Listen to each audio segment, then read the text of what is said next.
finishing up, getting into unit or wrapping up in unit 21. And pretty much what we have left to do in unit 21 is the math itself.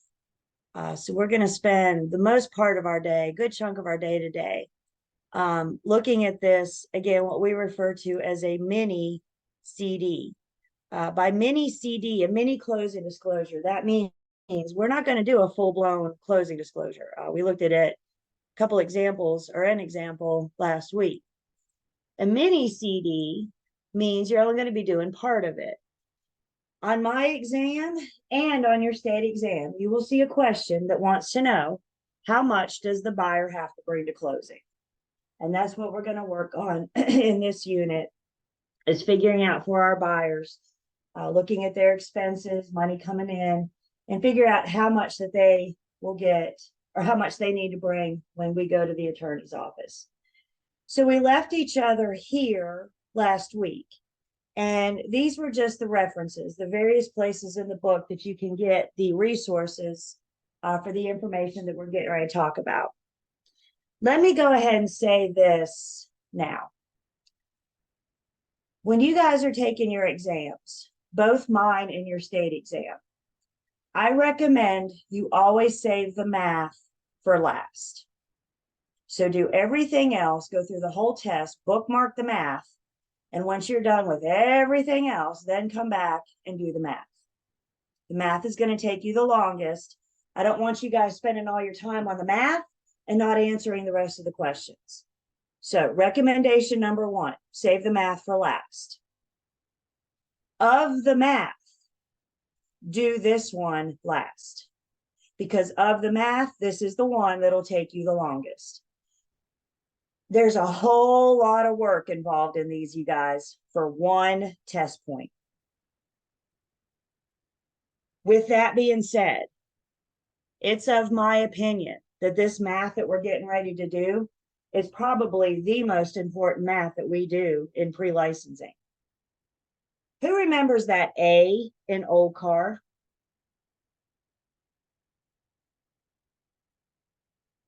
See mouths move. I'm getting really good at reading lips. Yep.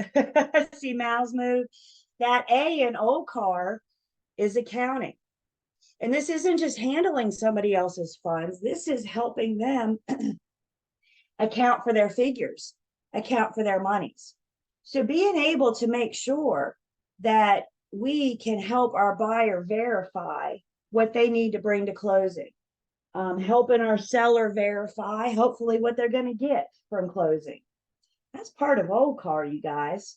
So yes, this is a lot of work. Yes, this is a big responsibility, but this is also OLCAR. Back in the day when we were in person, I know you guys, and you guys would walk out in the hall and look at each other and say, oh my gosh, this is a lot of math. I'm not going to do it for the test. I'm not going to learn it until I get my license and I start working with buyers and sellers. If that's your mentality, that's fine. There's nothing I can do about this. Again, it's only one test question. So if you choose not to deal with it now, accept that you'll probably get this one wrong unless you guess right. And also know that once you do get your license and start working with buyers and sellers, you will have to learn this. So why not? Let's go ahead and start seeing what we can do with this now. So by the time we are working with buyers and sellers, we know what's going on. Again, I'm trying to prepare you guys. It's a lot of work and you only get 1 point. It is what it is.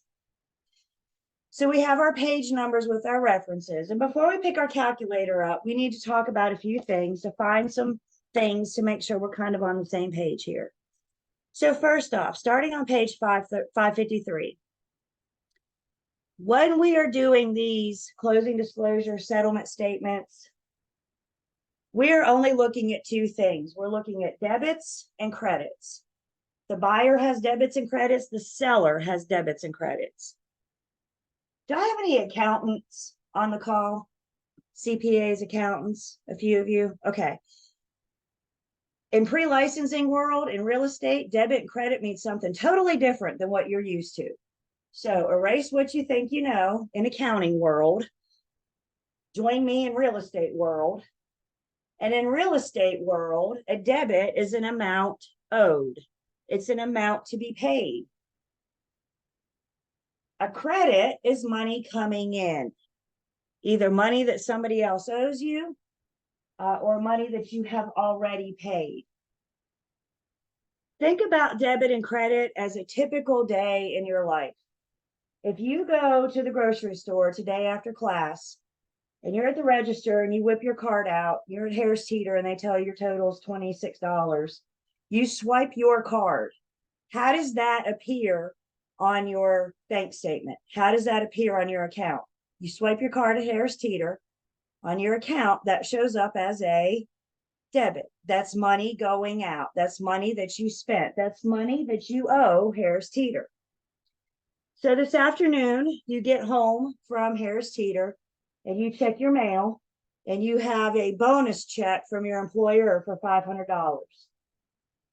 You run inside, do a mobile deposit so you can cash or deposit that cashier's or that bonus. How does that bonus check appear on your account? What do you see when you log into your account? You see a credit, money coming in. So it's either a negative or a positive.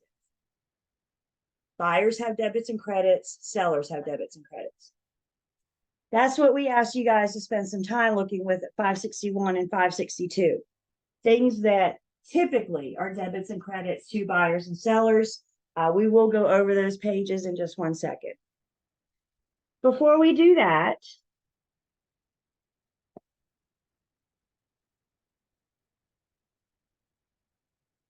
let's talk about a few other things that we're going to see on the exam, or for this problem, I should say. And one thing we need to talk about is proration.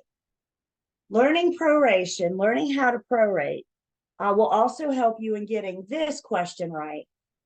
But learning how to prorate will help you in other parts of your test. It's very possible you could see a question that just asks you about proration. You're going to see it in the mini CD. You may see a standalone question on proration. So let's talk about proration and what this is going to look like. First off, what is it? Proration is just taking a shared expense and making it fair between the two parties. The example we've given about things that we prorate, the most common thing that we prorate is this year's taxes. If you were going to buy my house today, is it fair for either one of us to pay this year's taxes? I only own this house until the middle of August. You only own it for the last, 3.5 months of the year.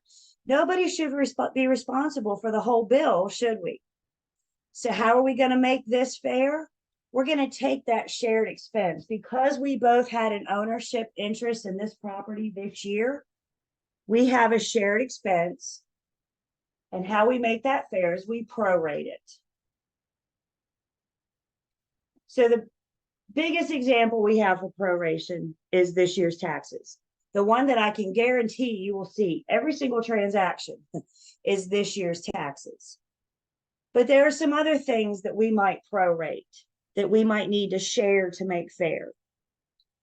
Other things that we might prorate would also be if any HOA dues are involved. HOA dues can be monthly, they can be quarterly, they can be annually.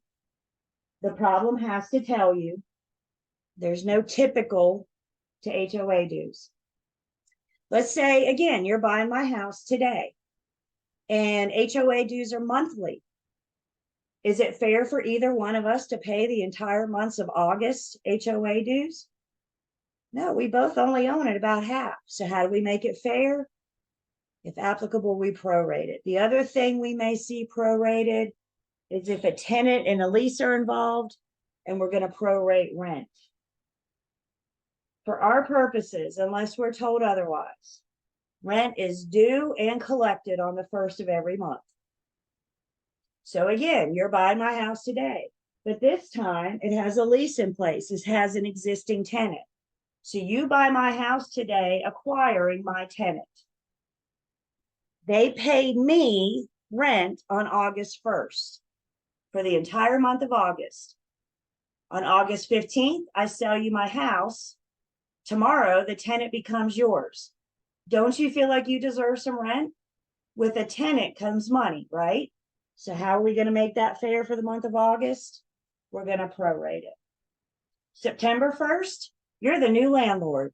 So September 1st, the tenant's going to pay you directly. So all we're doing with prorating is we're taking some kind of shared expense and we're making it fair between the two parties.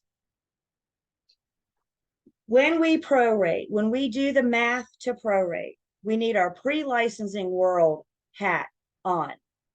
When we prorate, no real world. And in pre-licensing world, every single month has 30 days.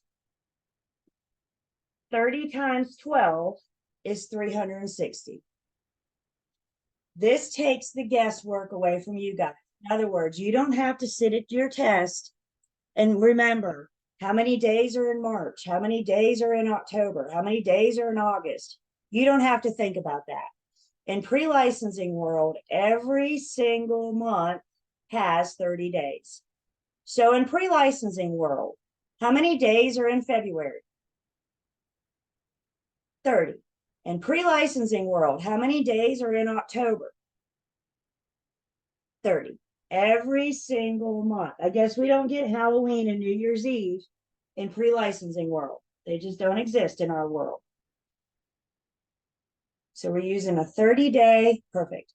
You're using a 30-day month and a 360-day year. So what we're looking at with annual taxes, we may have to take annual taxes and convert them to monthly. We may have to take annual taxes or any annual figure and convert it to daily. So if I have an annual figure, let's say taxes, and I want to break that down to monthly, we're going to take that annual amount and divide by what? Divide by 12. So an annual figure, you need a monthly answer. We take the annual taxes and divide by monthly. In pre-licensing world, if we need a daily figure, now we're going to take those annual taxes in pre-licensing world and divide by what? 360. Yep. 12 times 30 gives us 360. So you're going to be dealing with annual figures that you need to convert to monthly and daily, depending on the situation. Questions so far? I was just gonna say it's really funny that I was just doing some math from different units and I kind of went all the way back to unit 3. And that was one of the things that I was like, well, how did they come up with that? And then I realized that they were doing 30 days, after quiz answers, they were doing 30 days instead of Yep. counting each month for what day it is. And Kiki, again, they do this to make it easy on you. And I think it's easier once we wrap our brain around that concept, because again, we know, okay, back to real world, 28 days in February. By the way, in 2024, we got 29 days in February. So we got a leap year coming up to look forward to. That'll be exciting. We know in the real world, there's 31 days in October and December. We know these things. So wrap in your brain. But once we wrap our brain around this pre-licensing world, for your exams, every single month is going to have 30 days. Now, you may see a practice test question that asks you to use the actual days, the calendar days. If you want to get that practice test question right, then you need to do what the problem's telling you. So you may see some practice questions, but I'm saying for both of your exams, mine and the state exam, they're not going to expect you guys to come in there knowing how many days are in June. They're just telling you every single day has 30 days. Other questions or comments so far?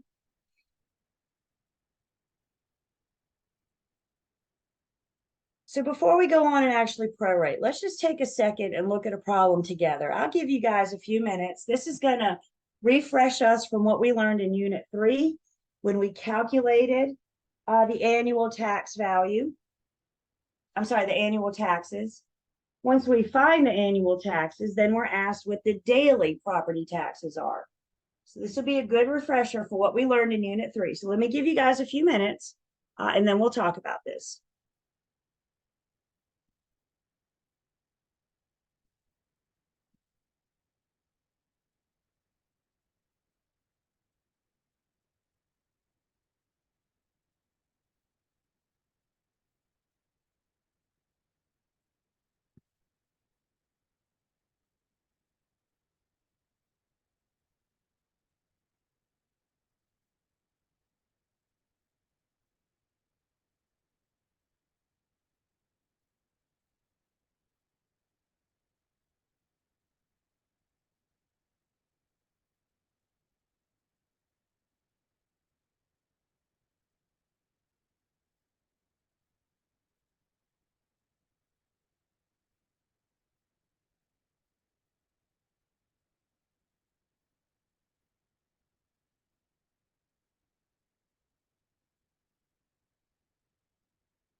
You guys about 30 more seconds.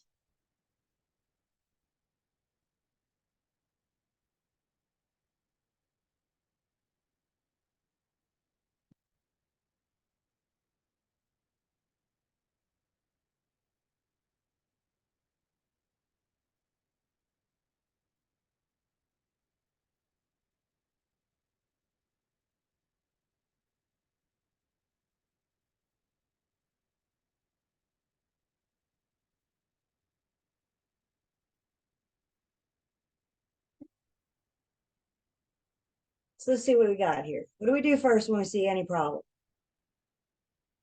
Just read and breathe. So a property is located in Davie County, is subject to ad valorem tax rate of 0.8 per $100 of value. The property's assessed tax value is $172,500. Using a 360-day year, what are the daily property taxes owed on the home? So the first thing we need to do is remember our T-bar, remember our formula from Unit 3, where we're going to solve, in this case, for annual taxes. Annual taxes are part of the assessed value. And rate or percent always goes in the bottom right.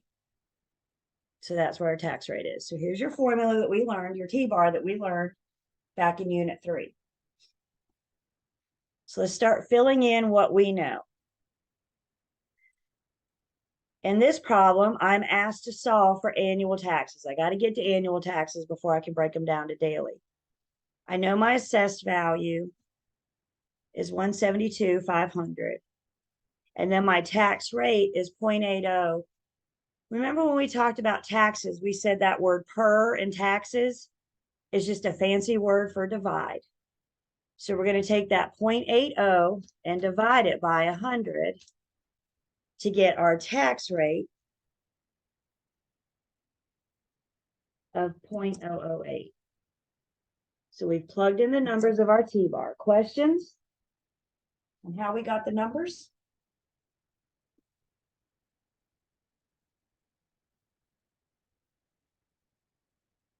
Up, down line on the T-bar means multiply. So we take 172,500 times 0.008, and that leaves us with annual taxes of $1,380. So our annual taxes are $1,380. The question wants to know what the daily taxes are. So now that we have annual, we take that in pre-licensing world, we divide it by 360, and I get daily taxes of $3.83. Now that we know how much taxes are every single day this year, January 1st, taxes are $3.83. March 15th, pick a day this year, taxes are $3.83. Now that we know that, we'll be able to take this in just a few minutes a step further and figure out how we're going to share this year's taxes. Somebody owes somebody for X amount of days. So we're going to learn how to calculate that X or figure that X amount of days, find our daily taxes so we can determine the amount that somebody owes somebody. Buyer owes seller or seller owes buyer. Questions on this problem? Good refresher from Unit 3. We feel warmed up now? I'm glad we did this because I got the answer. I got 1380 and then 3.83 for the daily, but I divided the assessed value by 100 rather than the rate by 100. Did I get lucky, or is that another way that you That could be another way to do it, yeah. But I tend to do the tax rate because, I mean, it's right here for you. Exactly. So yeah, that's the fun part about math. There's more than one right way to do it. Okay, I just Yeah, want if you to did it if I do it differently, that you way got $3.83. Okay, perfect. Because for your test, I don't want to see your work. For your test, all I need to do is see A, B, C, or D. So thank you, Joy. Yeah, and that's part of the fun of math. There's more than one way to do this. Okay, anything else on this?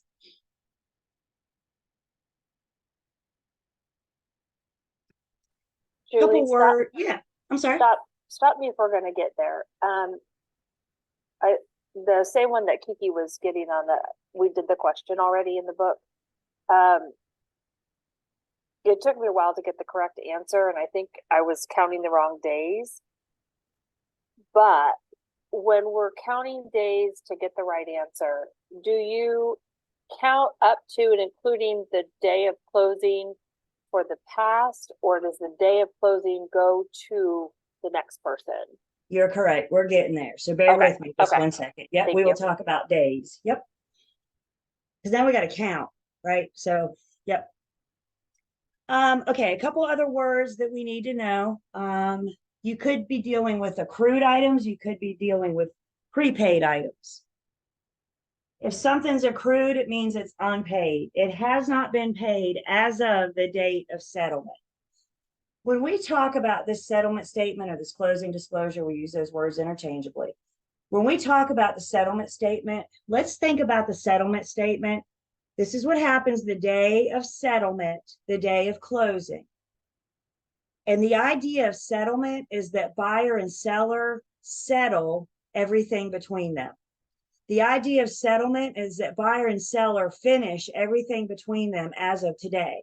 So in other words, once closing happens, buyer and seller, unless there's another outstanding agreement, for the most part, buyer and seller should be done with each other. So when we talk about accrued items or prepaid items, accrued items are things that have already been paid. I'm sorry, unpaid. They have not been paid as of the date of settlement. Prepaid items then mean that they've already been paid. The seller owns the property up until settlement. So if it's prepaid, the seller's already paid it. Again, just some words. You'll see accrued is unpaid, prepaid means it's already been paid.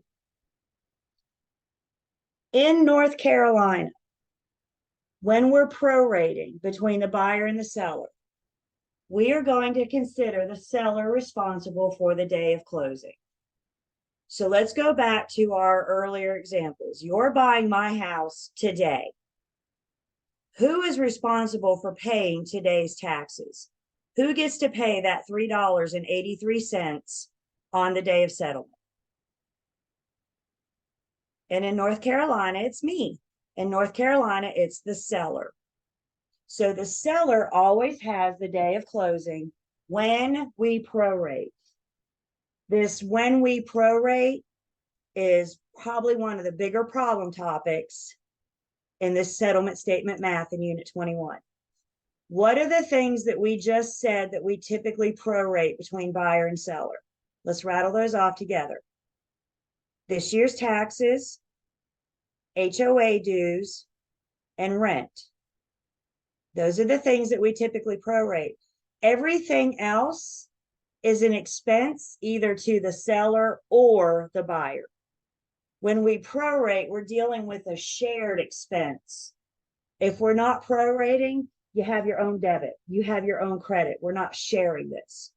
So when we prorate, when we deal with this shared expense, this year's taxes, HOA dues, and rent, when we share those expenses, we're always going to consider the seller responsible for the day of closing. So the seller will get to pay today's taxes. The seller will get to pay today's HOA dues, and the seller will keep today's rent. I always remember this way. When we wake up the morning of settlement, when our alarms went off this morning, who still owned the property? The seller. And fingers crossed, if everything happens according to plan today, that deed's going to change hands. And when that deed changes hands today, when we wake up tomorrow, who owns the property? We can't really call them the buyer anymore, can we? Today they're the buyer. Tomorrow they're the owner. Congratulations. You switched roles. All your math is on the national. All your math is on the national section. Is that good news? No math on the state section.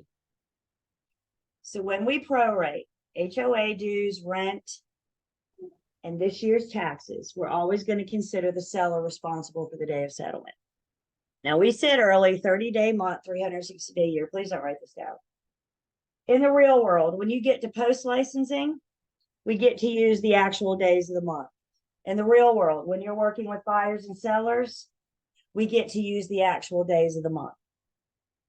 So in the real world, and again, you guys, the reason I bring this up again here is because you very well may bump into a practice test question, maybe in your book or on the online system, that tells you to use the calendar year or the actual days of the month. So you may see this, but for your exams, mine and your state exam, every single month is going to have 30 days. And every single year has 360 days.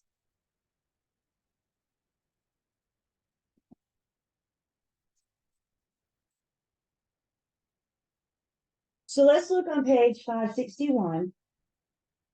And we're going to be talking about on page 561, those summary of items to be prorated. And we're going to go through scenarios if specifically taxes are unpaid or prepaid as of the date of settlement. So the first scenario we're going to look at is if taxes are unpaid prior to settlement. Taxes have accrued. They either have not been due and payable yet, or they just haven't been paid yet. Set your chat to private. I got a question for you guys. I'd like to hear from everybody. If you don't know, say IDK. Who remembers way back from Unit 3 when the tax bill comes out each year?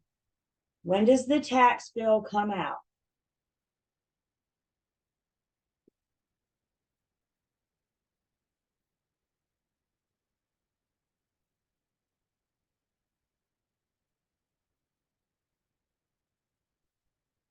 Again, if you don't know, it's okay. That's why we're here.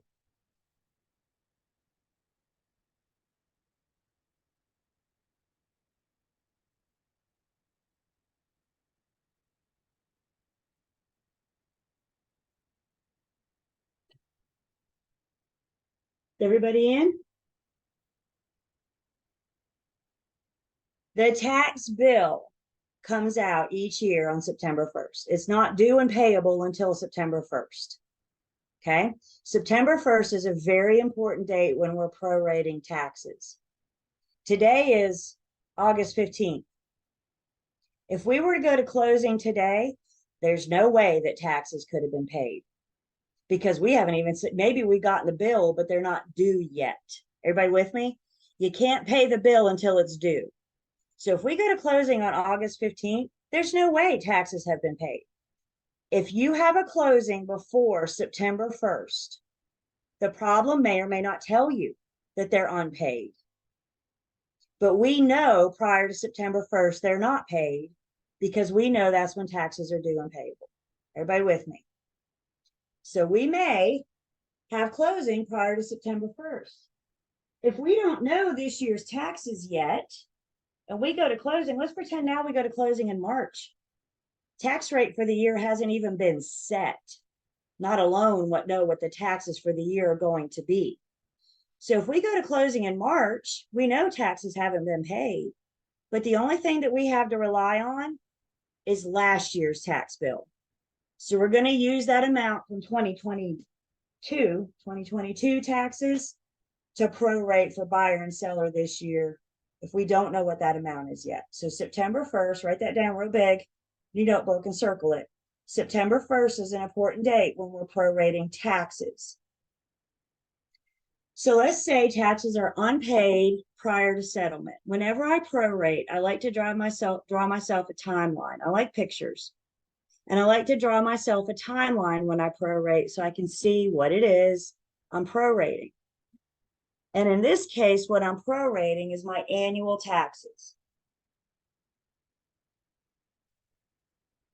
So my annual taxes run from January 1st to December 30th. We're in pre-licensing world. What divides the timeline is the day of settlement. So whatever today is, we're actually going to use today's date. The other thing we can see from our timeline is who owed the property when. The seller owns the property the front part of the year up until the day of settlement. The buyer owns the property the latter part of the year. When I prorate, one of the questions that I need to stop and ask myself is who owes who? Somebody owes somebody some money. No, you're not going to exchange cash or hand somebody a check at settlement. We're going to hash this out on the closing disclosure. We're always going to have a true proration is going to be a debit to one party and a credit to the other for the same amount. So we go to closing on August 15th. Taxes have not been paid, which means later in the year, the buyer's going to be responsible for paying the whole year. Yes, it'll come out of their escrow that the lender's been holding for them. That's why we say the buyer's going to be responsible for the whole year. So August 15th, the buyer's responsible for the whole year. The question we're going to ask ourselves is, who owes who? Put yourself in the buyer's shoes. You know you're going to have to pay this bill in December. You know you didn't own this property the whole month. Don't you want to, or the whole year, excuse me. Don't you want to collect some money from somebody? And who are you going to collect from? The seller. So if taxes are unpaid, it's going to show up as a debit the seller, money that the seller owes, credit the buyer. And the period of time we're going to use is the first day of the year through the day of closing. So we're looking at 30 days in January, February, March, April, May, June, July. So I got 7 times 30, 210.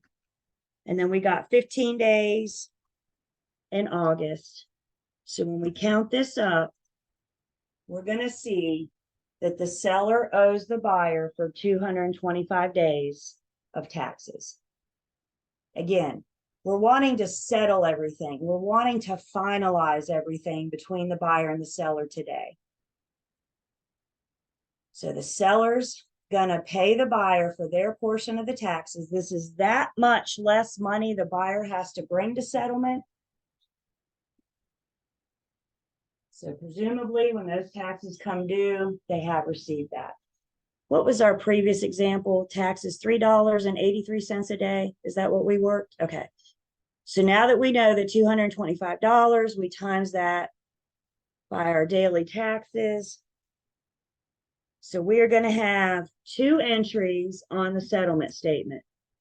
One as a debit the seller for $861.75. Another as a credit the buyer for $861.75. The other thing the timeline does, guys, when we prorate, sometimes we can start formulating answers in our mind before we ever pick a calculator up. For example, when we drew the timeline, who has the bigger responsibility this year? Who owned the property for longer? The seller. So who has a bigger tax bill this year? Who's going to pay more in taxes? The seller. So if you have answer choices that give you 2 different figures, sometimes we can rule out 2 or some before we ever pick up a calculator. So when we're prorating, I highly recommend the timeline because it allows us to see what it is that we're sharing. It allows us to see that shared expense, but it also lets us see things like who owned the property for a longer period of time this year, thus who has the biggest responsibility, the biggest expense. This is one example of prorating, unpaid prior to settlement. When the bill hasn't come out yet, when closing happens before September 1st, it will show up as a debit the seller, credit the buyer. Questions on scenario number 1?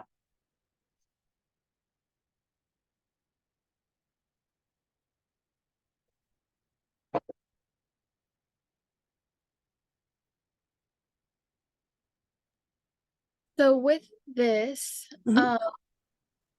the escrow account, are you gonna talk more about? Okay, so wait. Okay.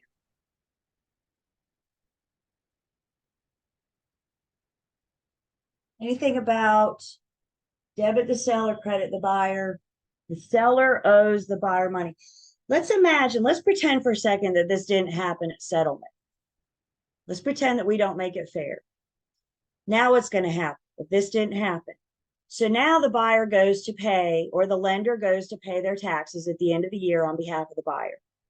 And the buyer or the lender say, wait a minute, wait a minute, wait a minute. We need some money so we can pay taxes. So the buyer calls the seller and says, hey man, our taxes are due for the year. Send me some money. What's the seller going to say? As they're hanging up the phone. Why do we need to settle everything today? Because we want them to be done. We don't want anybody to have to go after the other party to try to collect money after settlement. That's the whole theory behind settlement. We're going to settle or finalize everything. So unpaid prior to settlement, if closing is before September 1st, we're going to do a debit the seller, credit the buyer. What if when we get to settlement, it's after September 1st, but taxes still have not been paid? Again, that September 1st date when we prorate unpaid taxes is very important. So now let's say closing is going to happen after September 1st. We know the bill, we have it, but taxes are still unpaid. In that case, we're going to do something called a double debit. A double debit means we're going to charge the seller for their portion. We're going to charge the buyer for their portion. And then the attorney is going to send one check for the tax bill to the county. If taxes are unpaid after September 1st, the attorney is going to collect from both parties at settlement, and then the attorney will pay that tax bill on the property's behalf. Does Guilford County care where the taxes come from this year for 123 Main Street? Nah, Guilford County just wants taxes for 123 Main Street. So in this case, what we do, let's see, if we're going to go to closing, it's after September 1st. So let's say, let's go on October 15th. Again, don't even pick up a calculator. Who owns the property? Who has the bigger responsibility this year? Seller. They owned it for what, 9.5 months. So the buyer only has it for 3.5 months.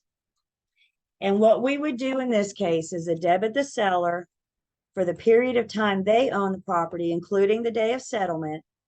And then we would debit the buyer for the period of time they owned the property, starting after the day of settlement to the end of the year.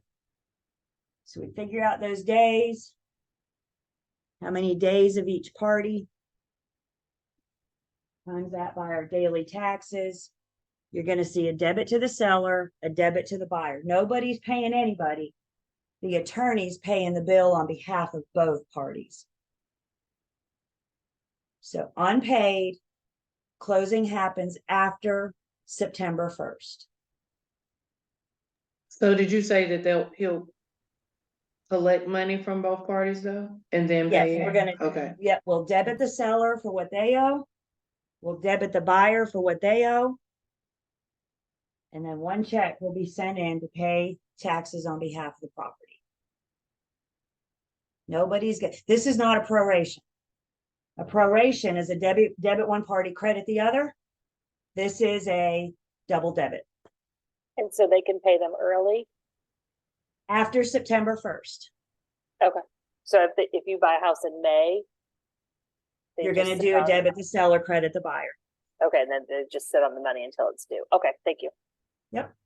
So that September 1st tells us whether we're going to do a debit the seller, credit the buyer, or a double debit. Remember, the bill is not even mailed out until August, payable until due on September 1st. So that closing in May, I don't know yet what taxes are going to be. So we're going to use last year's taxes to figure out how much the seller owes the buyer Right, but you had mentioned the attorney was gonna pay them, so that's why I, for the double debit. We're going to collect from the seller. We're going to collect from the buyer, and then the attorney will send one check in on behalf of both parties. Double debit after September 1st, unpaid. Other questions?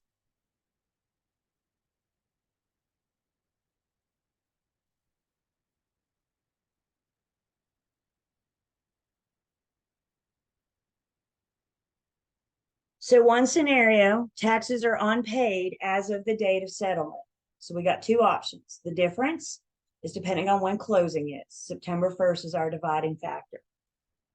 The other scenario is going to be proration scenario, is going to be if taxes have already been paid. This is another situation where closing is going to be after September 1st. The seller can't pay the taxes until the bill is due. So if taxes have been prepaid prior to settlement, that means closing is going to happen after September 1st. Once again, we have our visual, draw a timeline to see what it is that we're looking at. What divides the timeline, the dividing factor is going to be the date of settlement. So now let's go to settlement on October 26th. Seller owns the property the front part of the year, buyer owns the property the latter part of the year. Before we pick up a calculator, who has the bigger responsibility this year? Who owes the most in taxes this year? The seller. See why I like the visual? It can answer some questions for us before we ever pick up our calculator. So we know that taxes have been prepaid. Still haven't had to pick a calculator up. Taxes are prepaid, and that means the seller has already paid the entire bill. They're studious. They sat down on September 1st and they paid their bill. Obviously, their loan's paid off. They've paid the whole bill. Stop and ask yourself, who owes whom? Put yourself in the seller's shoes. You've paid this whole bill, but you don't own the property for the whole year. Is that fair to you? No. You got your hand out wanting to collect some money from somebody, right? Who can you collect from? The buyer. So in a prepaid scenario, it's always going to be a debit the buyer, credit the seller. The buyer owes the seller for the period of time that they own the property. Seller pays taxes on the day of closing on October 26th. So the buyer's responsibility starts on the 27th, October 27th, and goes to the end of the year.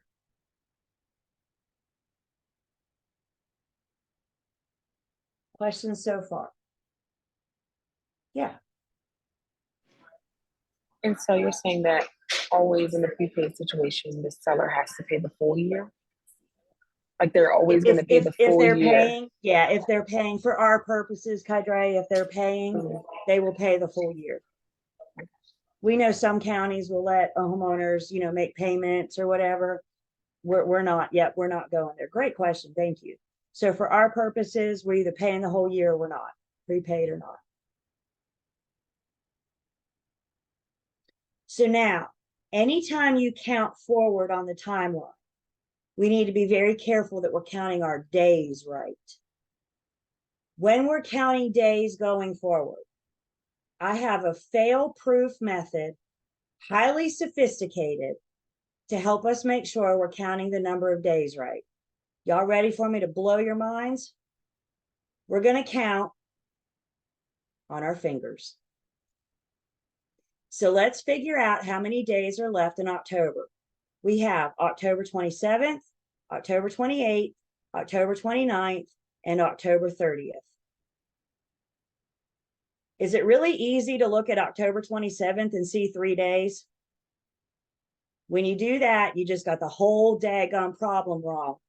Not because you don't know what you're doing, but because you didn't count right. So how can we make sure we get this? They can't take these away from you on your test. No shame. Use them. So we got 4 days left in October, plus 30 days in November, plus 30 days in December. So we'll have the buyer owing the seller, debit the buyer, credit the seller, for the period of time they own the property, starting the day after settlement through the year, 64 days. $3.83. Is that the number we're going with? Okay. Daily taxes are $3.83. So there will be two charges on the settlement statement. Okay. We will see a debit to the buyer for $245.12 and a credit to the seller for $245.12. This makes the seller whole. They've already paid. They don't own the property for the whole year. They got their hand out saying somebody somewhere owes me some money. So how do we make this fair? The buyer is going to basically reimburse the seller for what they already paid for this year's taxes. Is the seller happy now? Is the seller whole? Sure, they got that extra $245 that they already paid on taxes. Questions on prepaid. Draw your timeline. Anytime we prorate, HOA dues work the same way. Your timeline may look different for HOA dues. You may have 30 days. If HOA dues are only monthly, you might just be dealing with a month instead of a year. But we still have the deciding factor of the day of settlement, and somebody owes somebody. You're not going to have a double debit in HOA dues. You're only going to see that double debit if taxes are unpaid and closing happens after September 1st.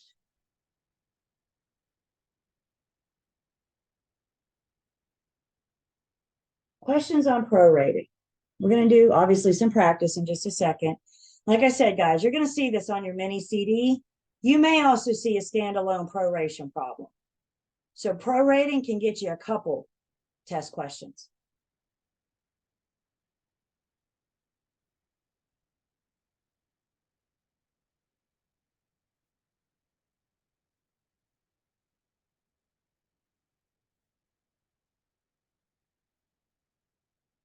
Questions so far?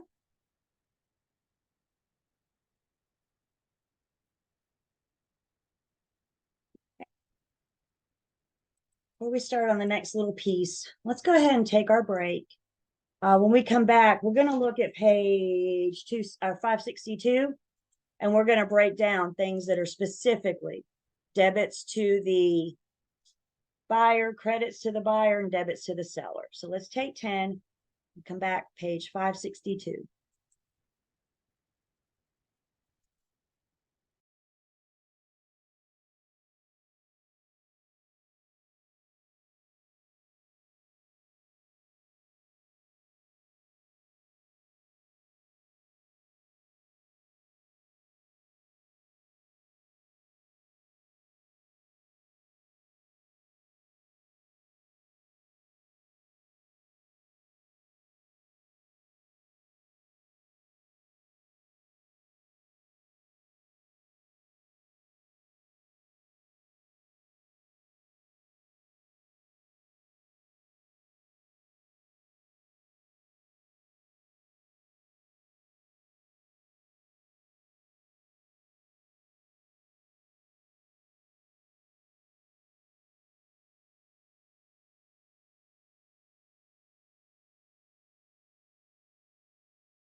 welcome back.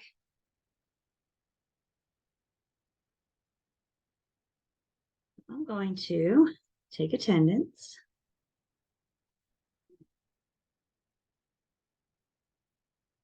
And we will revisit proration in just a second. Again, we're going to do an actual one of these together, an actual mini CD together, so we can walk through that process. A few more things to talk about before we can get there. On page 562, I consider 562 kind of your formula for how these things work. And in understanding how these things work, we need to understand things that are typically debits and credits to the seller and things that are typically debits and credits to the buyer. Now, I've been talking to this point that for your exam, you're going to be asked to calculate how much the buyer has to bring to closing. So why are we talking about the seller's debits and credits? Well, I know your exam likes to give you distractors. So we need to know the things that the sellers are typically responsible for so we can rule out those distractors. So again, we're straight on page 562. And when we talk about things that are debits to the seller, I usually like to remember C, D, and E. The seller is typically responsible for commission, the deed preparation fee, and excise tax. Excise tax we talked about back in Unit 5.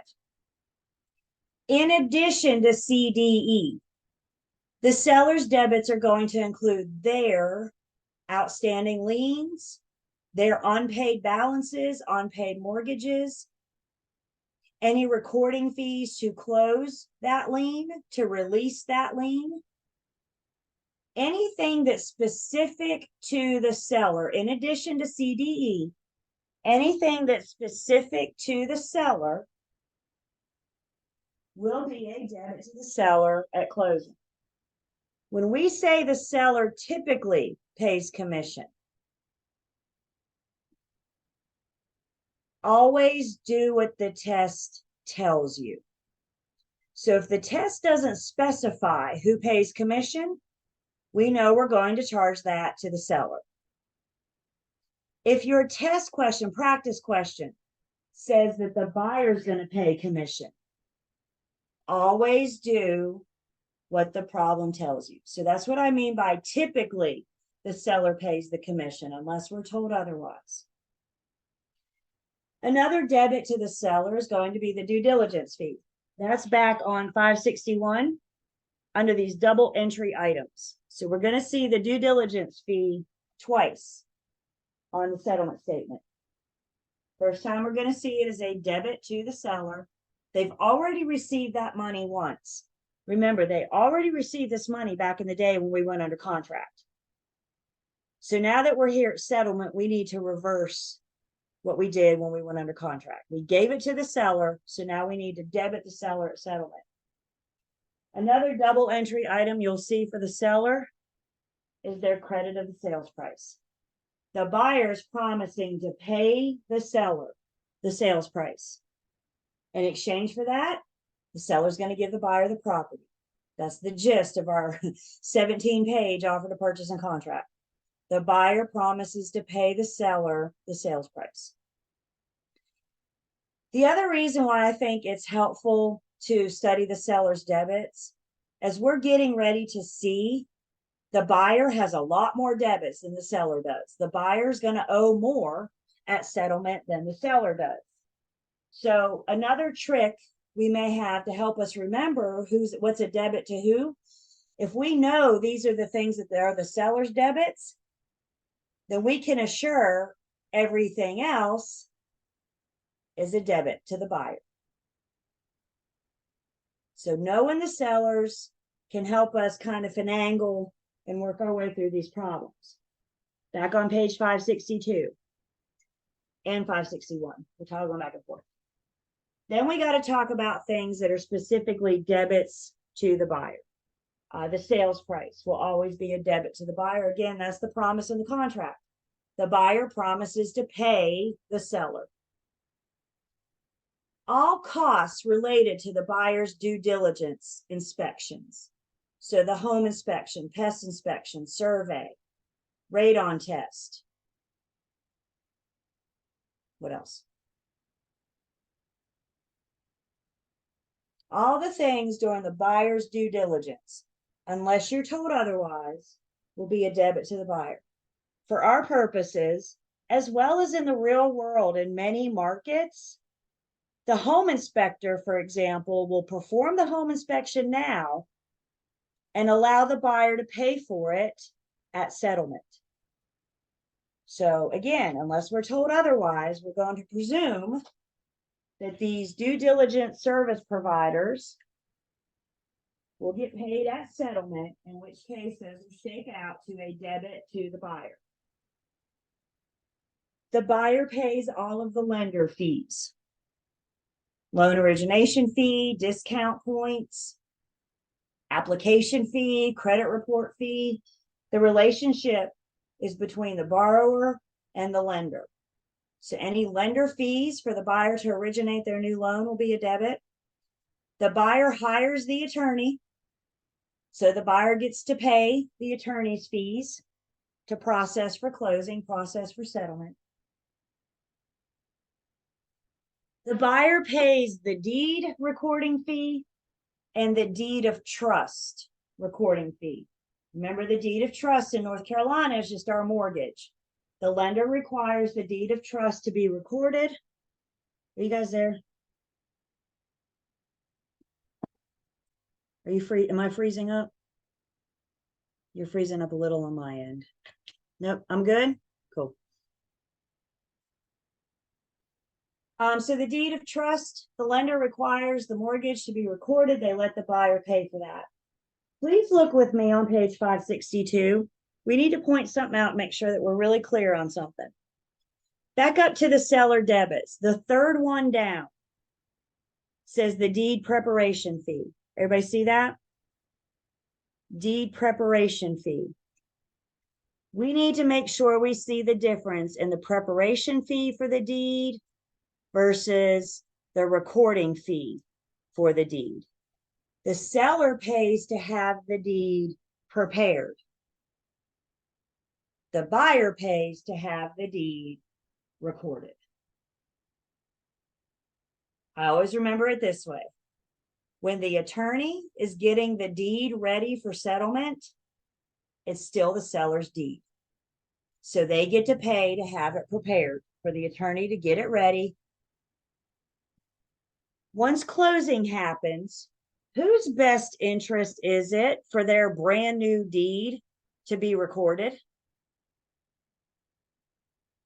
That's the buyer. So they get to pay to have it recorded, the deed. They get to pay to have it recorded. The seller has to pay to have it prepared. Does everybody see that difference? Again, they like to throw distractions at you. So I'm trying to introduce you to the distractions before we get there.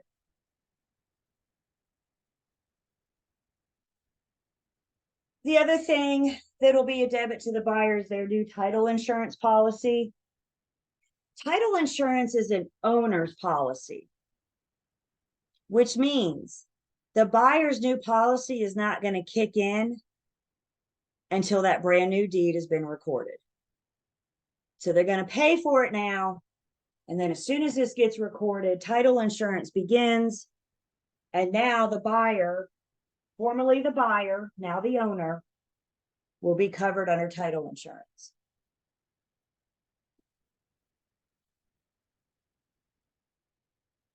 The buyer's going to have a couple debits, a couple expenses that have already been paid when we get to closing. Those items are referred to as POC, paid outside of closing. The appraisal will always be paid prior to settlement. The appraiser is not going to go out and do their thing until they've been paid. The buyer will also pay the credit report fee outside of closing. Again, these could be distractors. If we don't know they're paid outside of closing, we're not going to include them in our mini CD because they've already been paid. We don't want to charge the buyer for these again.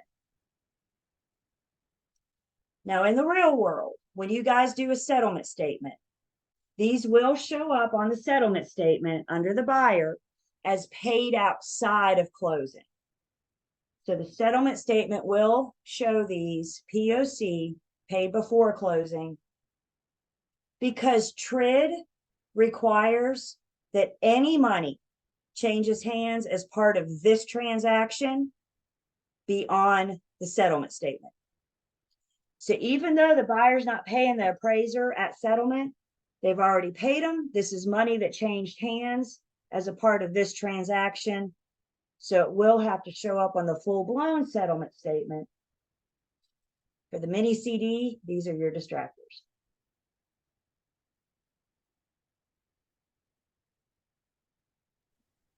So sometimes the things related to due diligence, like if you were to get a radon test or a pest inspection or whatever, those could also be paid outside of closing, right? You were just mentioning that the buyer Yeah. might have the option to pay until closing. That's right.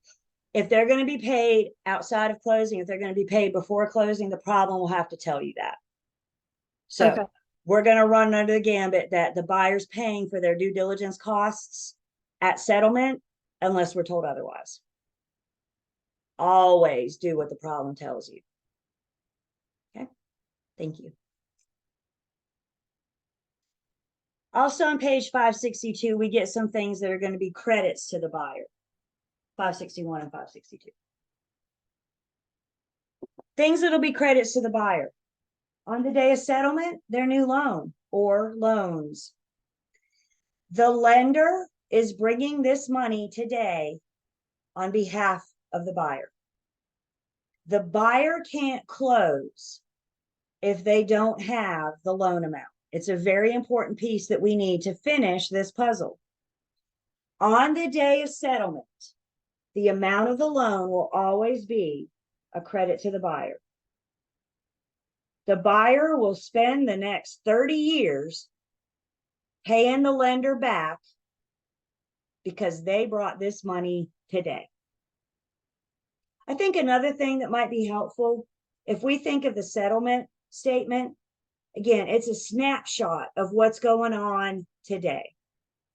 So today, the lender's bringing the money on behalf of the buyer so they can close. And then per our agreement, per our promissory note, the buyer will spend the next 30 years paying the lender back, or 15, or whatever the term of the loan is. Other credits to the buyer today, the day of closing, will be their due diligence fee and their earnest money deposit. Y'all remember what we told the buyer? You pay these amounts when we go under contract, and when we get to closing, they will be credited to you at closing.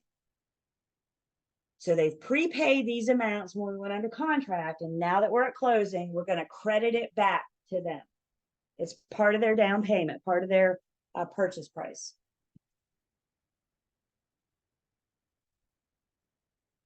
Questions on 561 and 562 or 562?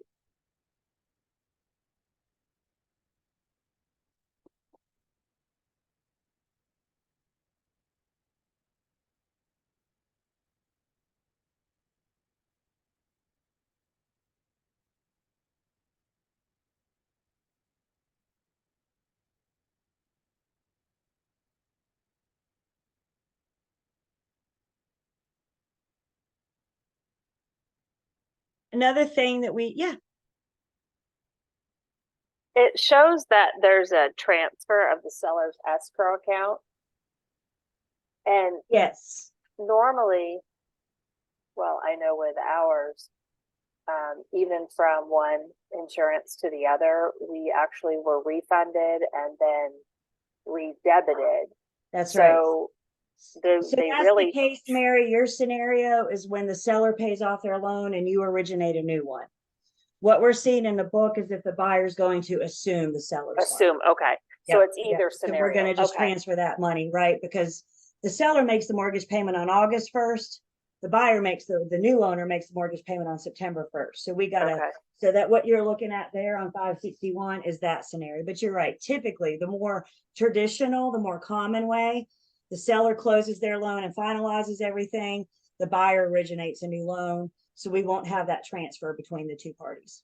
Okay, I just wanted to make sure I was Yep. reading that correctly. Thank you. Sure. Please spend time, particularly, with the prorations and a couple of the double entry things. I don't think you guys may see a problem question on assuming a new loan.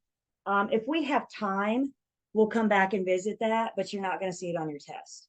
So what I want to focus now, especially under the double entry items, is the sales price and the due diligence fee.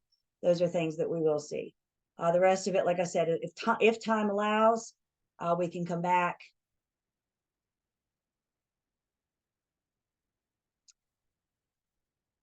Another piece of math that we need to talk about is something called interim interest.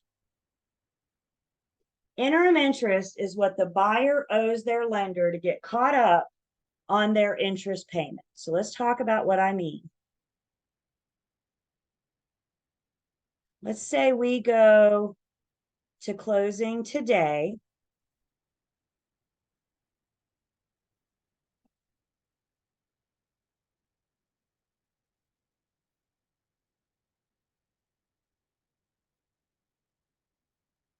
Anytime the buyer originates a new loan,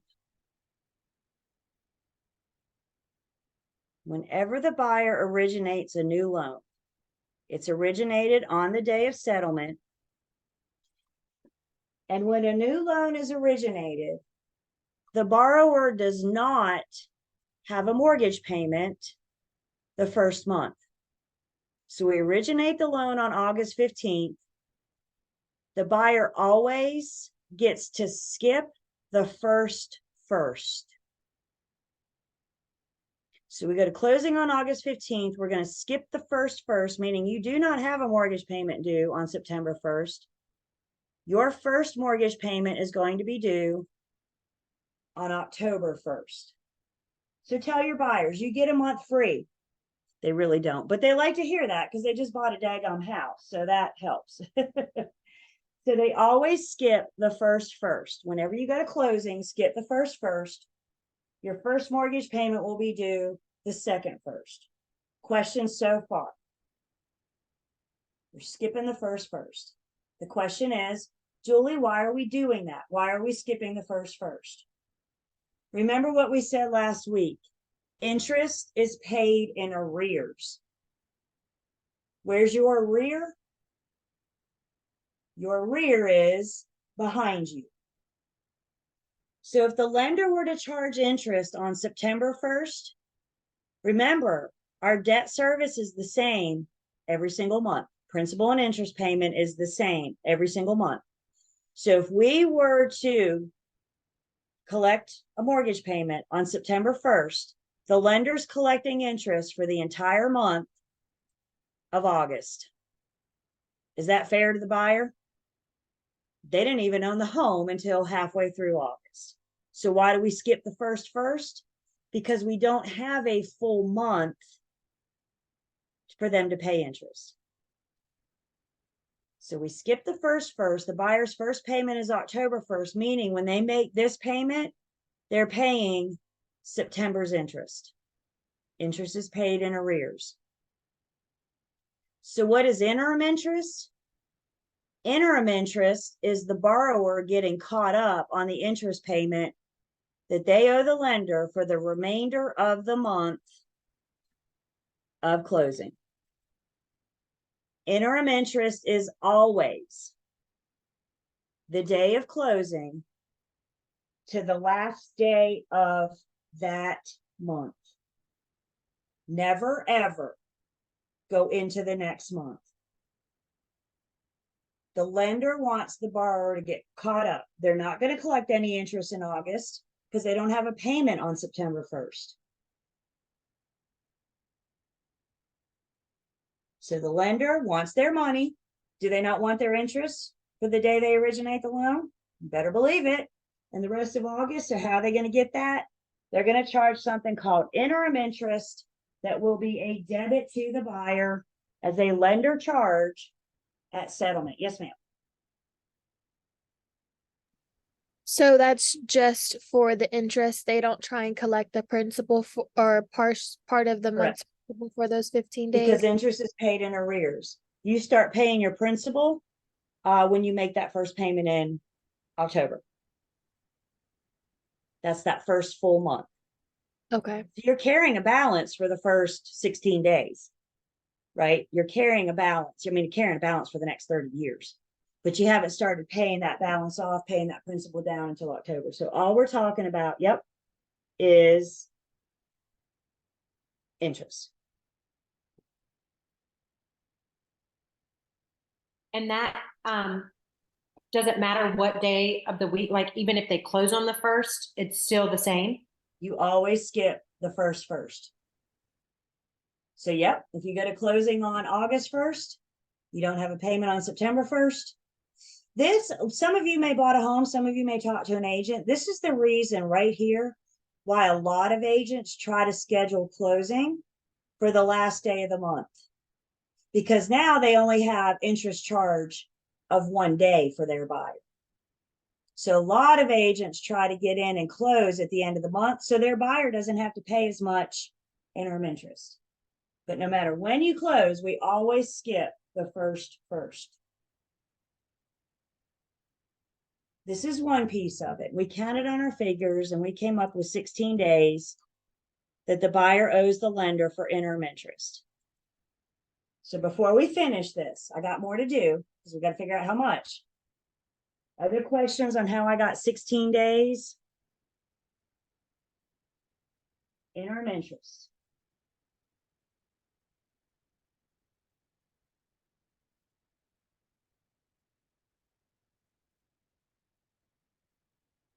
Now we have to figure out how much.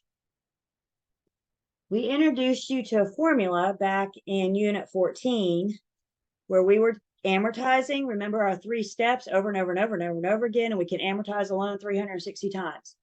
One of those formulas that we introduced you to was the balance times the interest rate equals annual interest. So the balance on the day of settlement, the balance is the loan amount. So the balance is the loan amount. What's the lender bringing? You take that by the interest rate and you have annual interest. To calculate interim interest, we need to take that annual interest and break it down to daily.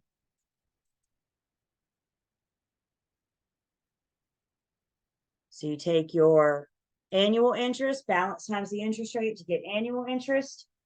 Divide that annual interest by 360. That gives us daily interest. Daily interest times 16 days in this case tells us how much the buyer owes their lender to get caught up on their interest. Debit the buyer, interim interest.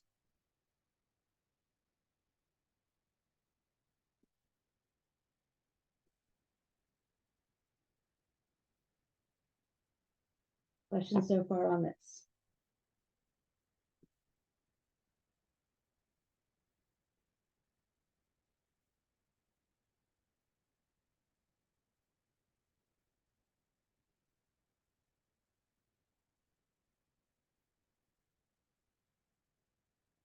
So before we pick up our calculators, let's bring this home. What does all this mean for us? Put your real estate agent hat back on. What does all this mean for us? Well, as we said, you guys, we need an understanding of how these things work. Because we owe that accounting, that accountability to our buyers and sellers to make sure their end numbers are correct. So we're going to review every single closing disclosure of every single transaction. As we talked about last week, I can't be responsible for all of the figures on the closing disclosure, but I am responsible to verify accurate entries of those of which I have knowledge. Some of those entries that I have knowledge, don't I know the sales price? Don't I know the due diligence, earnest money deposit, seller pay closing costs, Don't I know that? Where am I getting that? How do I know that?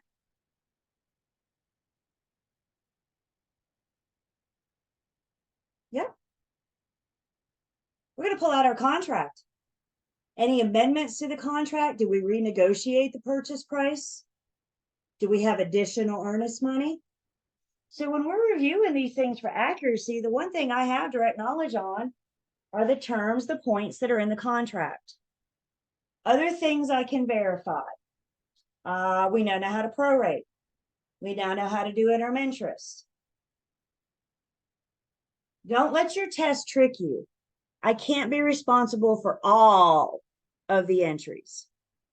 I'm only responsible for the entries of which I have knowledge, which I should reasonably be able to know. At any time when you're reviewing these closing disclosures, if you have a little red flag that goes up that says this isn't right, this is missing, something's off, we owe it to our clients to contact the lender or the attorney to get this straightened out. Guys, here's the deal. I wish I could stand here and say, if you find a mistake on these closing disclosures, but I think the more accurate, the more correct statement would be when you find a mistake. Humans prepare these things. Humans make mistakes. Do you ever make a mistake? I do too sometimes. Humans prepare them. The thinking behind having us verify it and the lender verify it and the attorney verify it and the paralegal, the more sets of eyes we can put on these things, the better chance for accuracy we're going to have. So we all have a duty to verify, review, and for accuracy. As we said, various things that we can verify. We can make sure, I may not know the exact amounts, but I can make sure debits are showing up as debits and credits are showing up as credits. We can pull out our contract. I don't know about y'all, but presumably by this point, we went under contract 4 weeks ago, 6 weeks ago, 8 weeks ago. I don't know about y'all's little brain, but I do not remember figures from a piece of paper that crossed my desk 6 weeks ago. So how can we verify this? Go to your transaction file and pull out the contract. Like I said, do you have any amendments? Did you have any changes? Make sure all those amendments are showing up. We can verify prorated items, interim interest. We'll do a refresher on excise tax in just a second.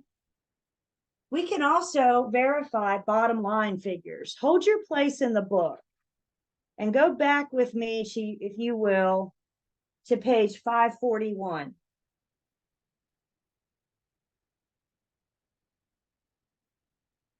While I may not be able to verify the numbers on page 541, what I can do is pick up my calculator and add.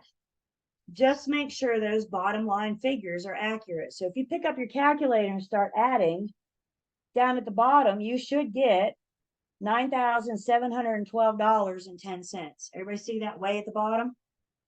So if I can't verify all the numbers, I can at least pick up my calculator and add and make sure the bottom line figures. The other thing that we can verify are these unpaid invoices from like the home inspector, pest inspector, all those due diligence service providers. That home inspector is going to send the invoice to the buyer. They're also going to send the invoice to the buyer's agent. The reason they send the invoice to the buyer's agent is so the buyer's agent will send it to the closing attorney. So the closing attorney will put it on the settlement statement so the home inspector can verify, can make sure they get paid. So because I am sent this unpaid invoice, can't I now verify that that number, that debit for the home inspection cost is accurate? So again, once we get something in our hands, we have knowledge of it. Question comes in, this would all be one problem? Yep. How much does the buyer have to bring to closing? So what happens? Well, Julie, I don't want to do this. This seems like too much work, so I'm not going to bother. What's the big deal? Well, this could be seen as not practicing reasonable skill, care, and diligence for your client. This could be seen as failure to provide accountability. Failure to help your buyer verify these closing disclosures could result in, or seller could result in disciplinary action by the Real Estate Commission. This is part of our duty, our general brokerage duty that we owe buyers and sellers. So if you don't want to do it, I don't know, talk to somebody in your firm. Maybe they'll do it for you. Maybe they'll charge you to do it. I don't know. I don't care how you do it. It's our duty to verify those numbers. And when we find a mistake, we have a duty to call and report those and get it corrected. It's what we owe our clients.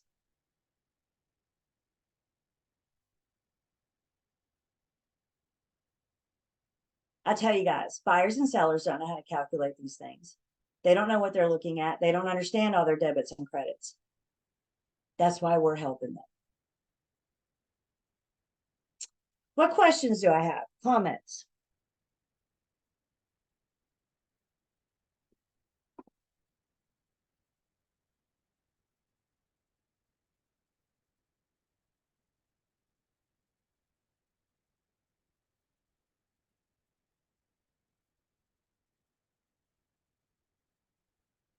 Like I said, in the real world, you may be working with sellers as well.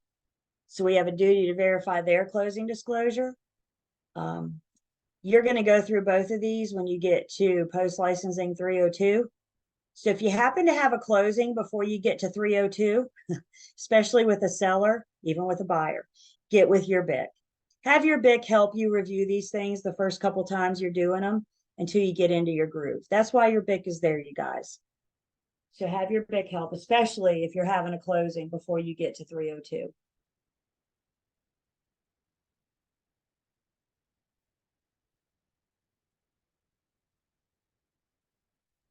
So before we jump in and do a problem together, we're going to go off PowerPoint. So let me go ahead and wrap up 21.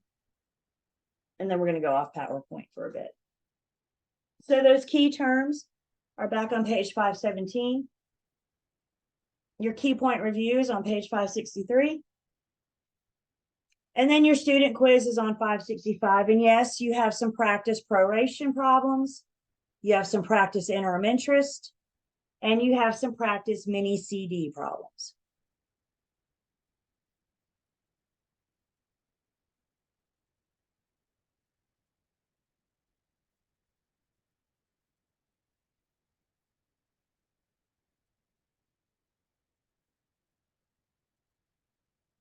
In addition to your student quiz on 565, you got your math concepts that go over proration, interim interest, how much does your buyer have to bring to closing?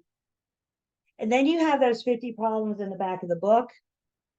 These are the numbers that relate to the math that we just did. Again, extra practice in prorating, interim interest, and the full-blown, how much does your buyer have to bring to closing question.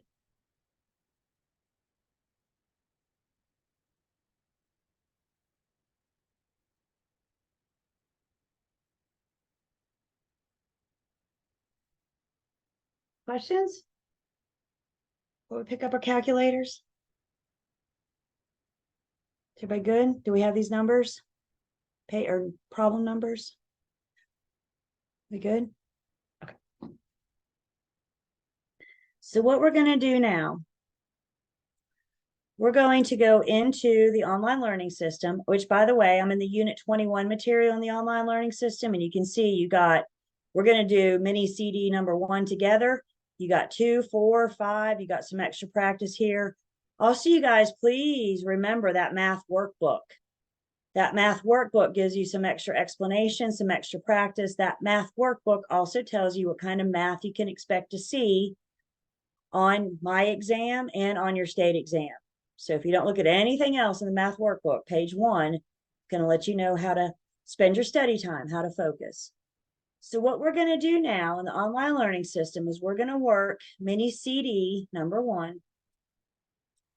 For both of your exams, you get scratch paper.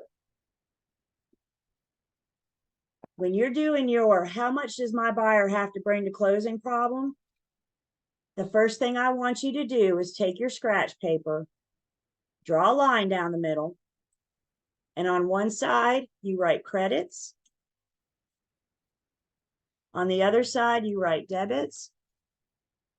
And at the top, you remind yourself that we are doing this for the buyer. So any of the seller's debits and credits, those are called distractions. So set yourself up on your scratch paper. I've got credits on one side, debits on the other. And a reminder that we're going to calculate this for the buyer. When you see this problem, either practice problem or on your exam, it might be kind of one long run-on paragraph. It might be broken up more into bullet points, kind of like this one. So how are you going to see it on your exam? One of two formats. No matter how you see it, I always want you guys to start at the top of this problem and work your way down. Please don't try to skip around. If you skip around, you will skip something. So go in order. I know I always preach about reading before you do it. This is a lot to read, and we're going through this word for word. But we want to know at the end, what are we solving for? Bottom line, what we care about is how much does your buyer have to bring to closing?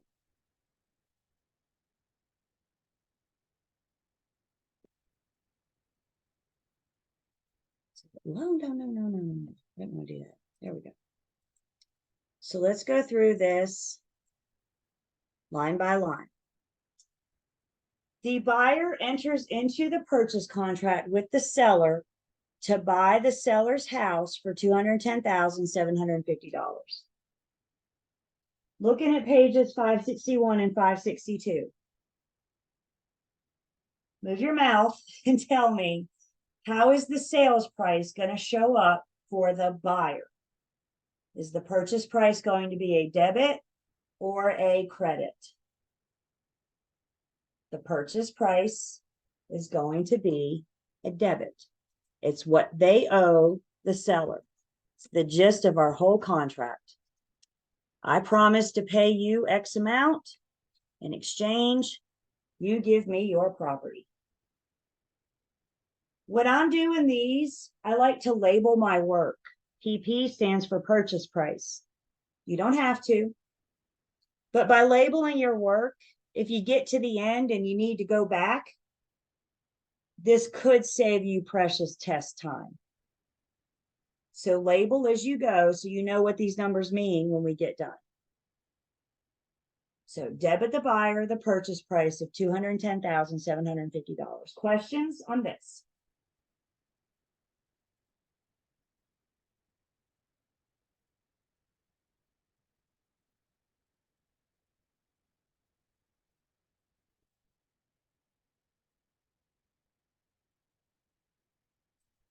Let's see, we have the purchase contract provides for a November 24th settlement. We know closing date, settlement date is November 24th. I like to write that on my paper, on my scratch paper, because I know I'm going to have to refer back to this date throughout the problem. This is the date that we care about. So I like to put it on my paper so I can find it easily. Again, maybe save me some precious test time. Then we're told the seller has paid taxes prior to closing and will be prorated at settlement, using the 360-day method of $2,610. When you see the word prorate, the first thing I want you to do is draw it out. Let's see what we're talking about here. We're prorating this year's taxes. The dividing factor of the year. What separates the year is going to be our settlement date of November 24th. Seller owns the property the front part of the year. Buyer owns the property the latter part of the year. So I took that information, that sentence, and I gave myself my visual. Without picking up a calculator. Who owes the majority of taxes this year? Whose tax bill is going to be bigger? The seller. So again, if you're looking at 4 multiple choice questions, you have 2 numbers that are higher and 2 numbers that are lower. Once we figure out who owes whom, you can eliminate two choices. You haven't picked up a calculator yet. You know the bigger number is going to go to the seller. The smaller number is going to go to the buyer. That's what the visual does for us. The problem tells us that taxes have been paid. So if the taxes have been paid, that means the seller has already paid the entire tax bill. I'd like all of you to tell me in a private chat, who owes who? Taxes have been paid prior to settlement, and you can use B and S for buyer and seller. I know what you speak of. Sorry, I didn't say that fast enough. So you're telling me in a private chat, who owes who?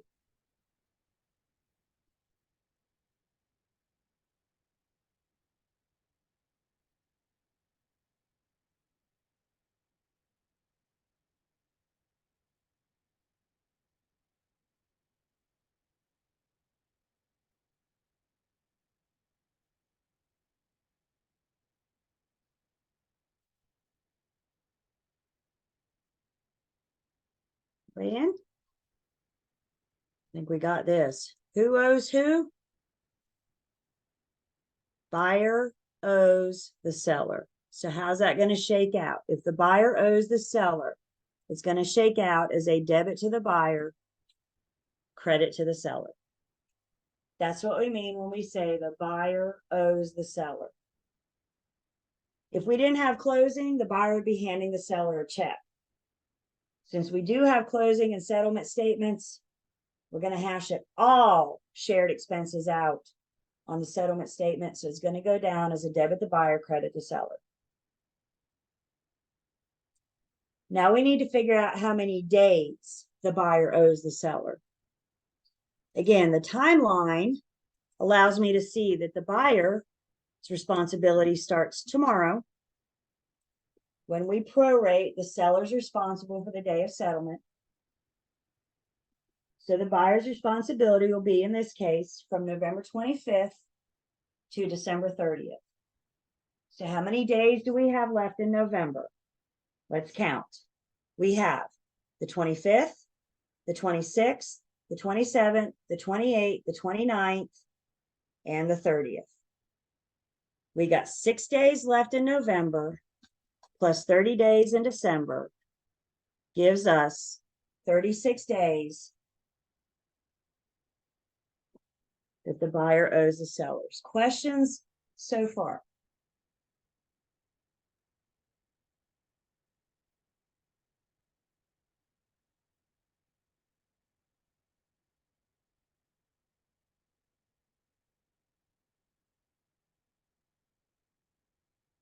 Now we need to figure out how much. Again, going back to the problem, it tells me annual taxes are $2,610.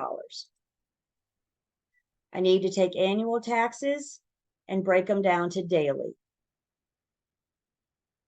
So if we take 2610 divided by 360, I get daily taxes of $7.21. Annual taxes divided by 360 gives me daily taxes.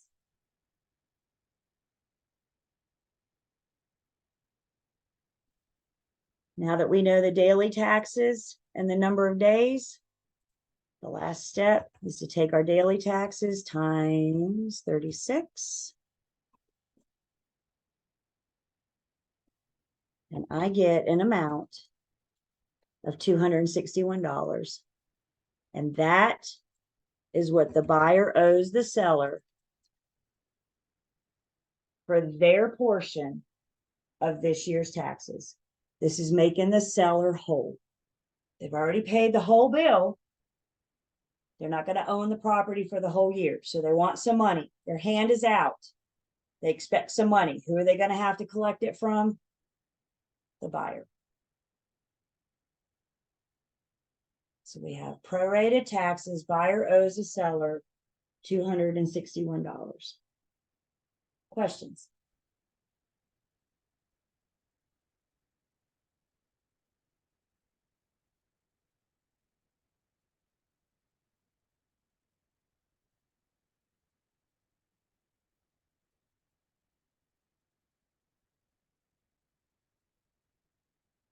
Can I erase the proration math? Everybody have it? The timeline, the figures? I'll keep the debits and credits, of course. So Everybody good? Yeah. if they have, if the seller has not paid the taxes for the year prior to closing, that's whenever it will be a debit, a double debit, and both the seller and the buyer will pay the attorney directly, and the attorney will pay the taxes to the county. Whether or not we do a double debit is going to depend on when closing is. So if closing happens after September 1st and taxes have not been paid, we'll do a double debit.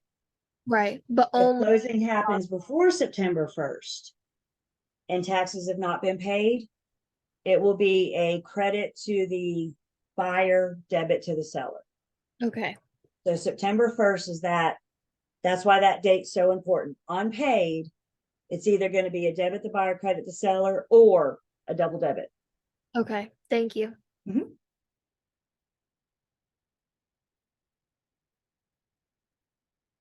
Anything else? How we got the 261, how we got the daily taxes, how we counted and got 36.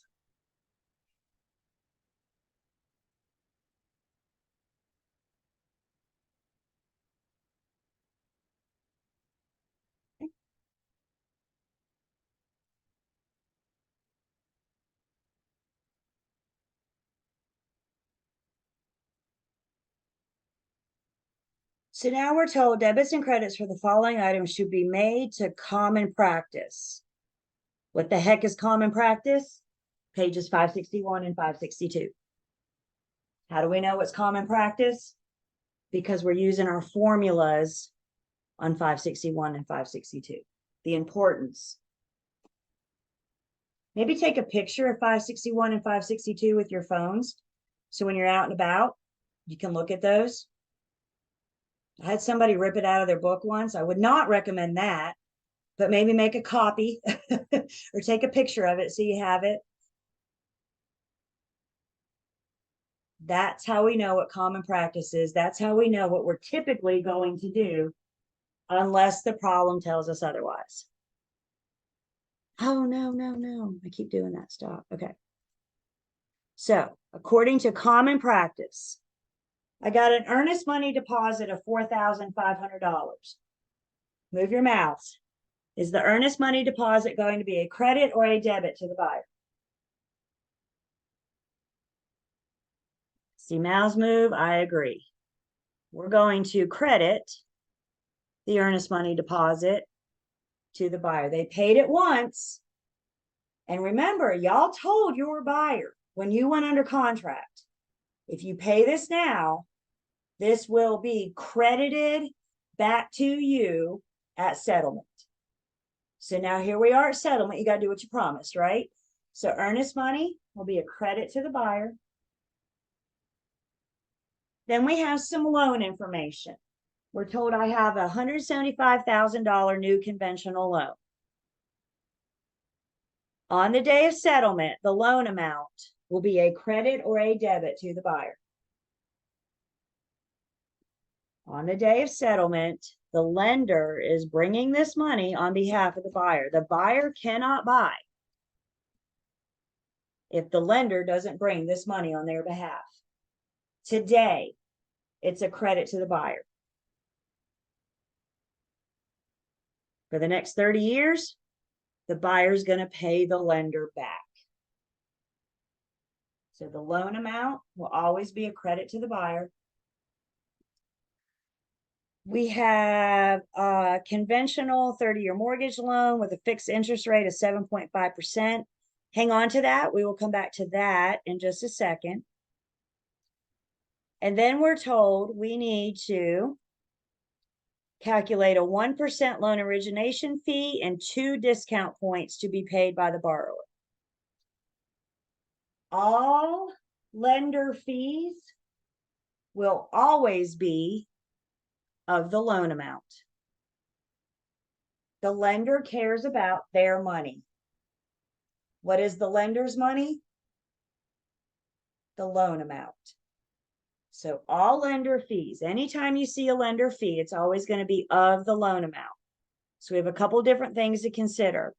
First off, we have our 1% loan origination fee. The loan origination fee is a percentage of the loan. What's the word of mean in a word problem? Multiply. So we take our loan amount times 1%. And I get a loan origination fee of $1,750. We'll put that in our columns in just a second. We also have 2 discount points. Remember, 2 discount points are just prepaid interest. So this borrower is going to bring prepaid interest of 2 discount points to settlement. The number of discount points that we're going to charge always shakes out to a percentage of the loan. So 2 discount points, meaning we're going to bring 2% for prepaid interest.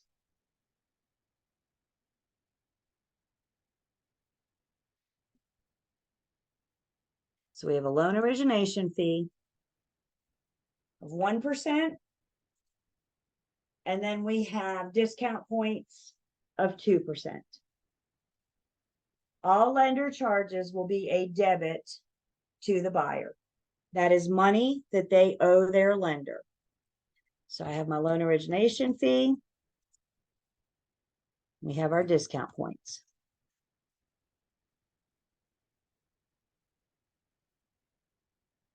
Debit to the buyer. It's money they owe their lender.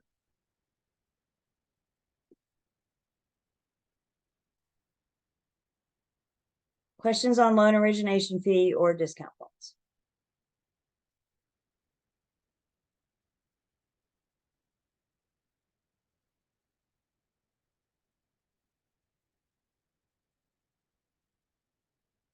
Questions on anything so far? So far, so good? Ish.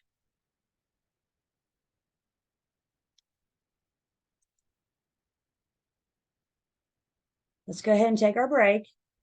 We come back, we're going to do something with that 7.5% interest. We're going to talk about this borrower's interim interest. So let's take 10.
back.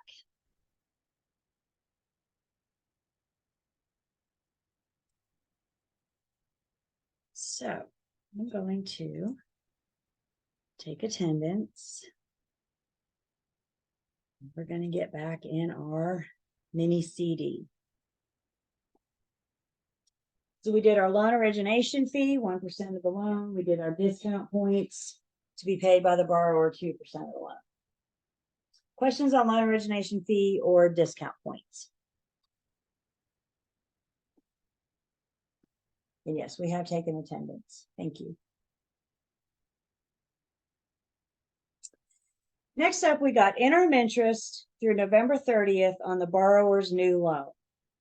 So a few minutes ago, we said, hang on to that interest rate because we'll need to come back to that. So now that we're at interim interest, that's where we need that interest rate. So first off, we see interim interest. So let's see what it is that we're talking about here. Why don't you guys tell me in a private chat, if we're going to closing on November 14th, when will your borrower's first mortgage payment be due? Private chat. We're going to go to closing on November 14th. So your borrower's first mortgage payment will be due when?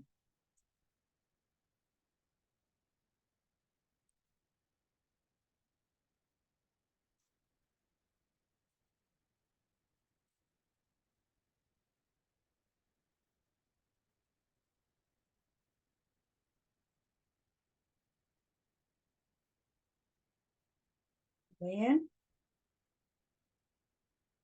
Go to closing on November 24th. Your buyer always gets to skip the first, meaning they do not have a mortgage payment due on December 1st. Their first payment is due. Happy New Year. New year, new mortgage, right? Skip the first. When they make that payment on January 1st, they are paying December's interest because interest is paid in arrears. Always remember where your rear is. So we're making the payment for interest that is passed. Interest is paid in arrears. So now that means at settlement, the lender needs to collect interim interest. They need this borrower to get caught up on their interest payment. And in order to get them caught up on their interest payment, the lender will have a charge to the borrower for the day of closing to the last day of that month. Interim interest is always, you hear my absolute word there? Interim interest is always the day of closing to the last day of that month. So it's always paid at closing to the lender? Yes, we're settling everything today. Okay, I misunderstood you the first time. I thought it was paid with the first mortgage payment, which included the December's interest as well as that little gap. Okay. No, because remember our monthly payment, the principal and interest, our debt service stays the same. Got Every it. single month for the next 30 years, right? So all they can collect at a time is a full month's interest. They can't collect more because that's all our debt service is principal and interest, same every single month. Okay, Yep. thank you. So how many days in interim interest? Let's count it out together. I got the 24th, the 25th, the 26th, the 27th, the 28th, the 29th, and the 30th. Again, is it super easy to look at that and see 6 days? Guess what? You just got the whole dang thing wrong. Not because you don't know what you're doing, but because you didn't count it out on your fingers. 7 days of interim interest. Use your fingers. It's a tool you have when you take in with you when you sit down to take your tests. No shame. Count it out. So the borrower owes their lender for 7 days of interim interest. This gets them caught up on their interest payment. Questions so far? So everything else was 6 days, but this is going to be 7 days. Because we're gonna count the day of, they owe for the day that the loan was originated. Okay, The lender originated the loan today. The lender wants to collect money today. So we are Okay. going to count the 24th, 25th, 26th, 27th, 28th, 29th, and the 30th. so even though we woke up, they originated the loan today. Okay, I gotta wrap my head around that part. Okay, thank you. The idea about the seller being responsible for the day of closing is only when we prorate. Okay, What do we prorate? Taxes, HOA dues, and rent. okay, Interim interest is something the buyer owes their lender. That's a great point, Mary. Thank you. It's a great time to revisit that because this is between the buyer and the lender. What does the seller have to do with the buyer's loan? All they care about is, can you get approval for $175,000? That's all the seller cares about. Everybody with us? Questions on that? Thank you.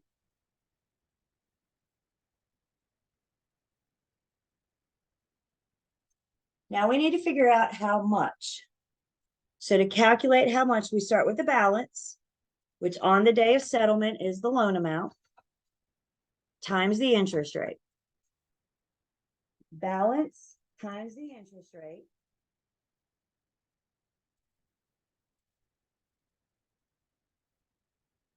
Gives us annual interest. Oops. Balance times the interest rate. It's percent and then that. Okay. So balance times the interest rate gives us annual interest. I need to take annual interest and break it down to daily. In a pre-licensing world, how many days this year? 360. So annual interest divided by 360 gives me daily interest of $36.46. How much is interest every single day this year as of the day of settlement? $36.46. You make your first payment, that interest starts coming down.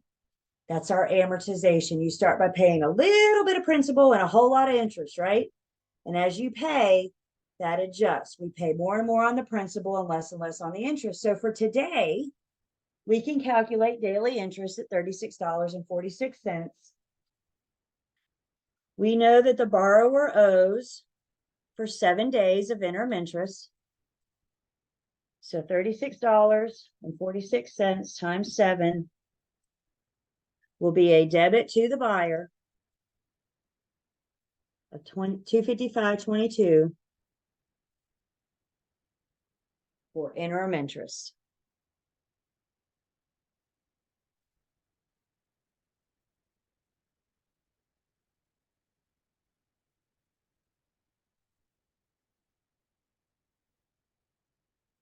Questions?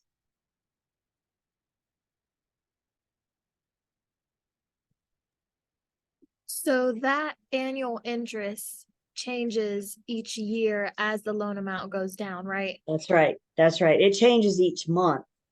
As you pay off that principal, you have a new loan amount, you have a new balance. So once you start making that payment, your interest starts coming down because it's all based off of the outstanding balance. And that takes us back to those 3 steps of amortizing that we saw back in Unit 14. That amount changes because remember, your principal reduces your balance.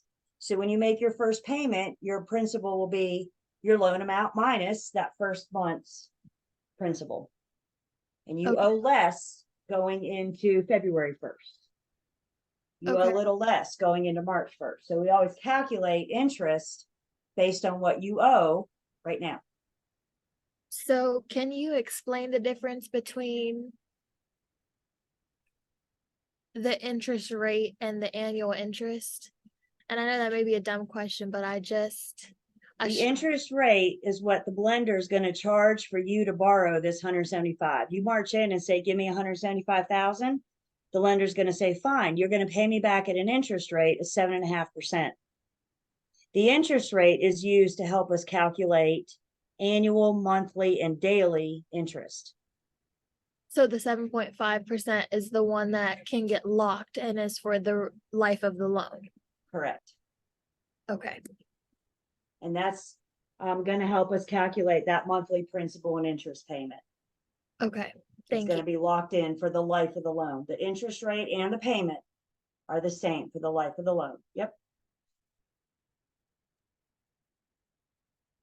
So the daily interest will change, but the application of it, like the application of the interest is what changes, right? So What like the changes principal, is the gonna- payment stays the same, but how it's applied is what changes. That's So right. The payment's the daily- same okay. on month 1, on month 30, on month 355, right? Okay, You're paying the same every month. Again, you start by applying a little bit of principal and a Got it. whole lot of interest. We're still paying the same every month, but what changes every month is how much is applied and how much is applied to principal, how much is applied to interest. got Your it. debt Thanks. service is the same every single month.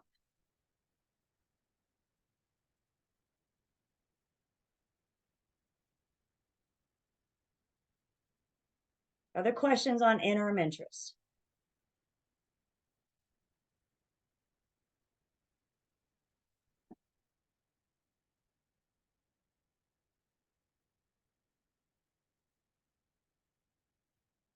Can I erase the interim interest math?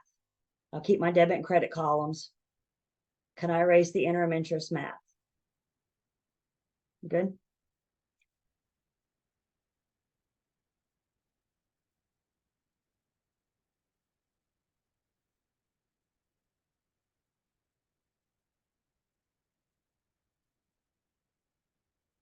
Oh, erase that too. What did we just say? 255. I got it right here. 255.22 for interim interest.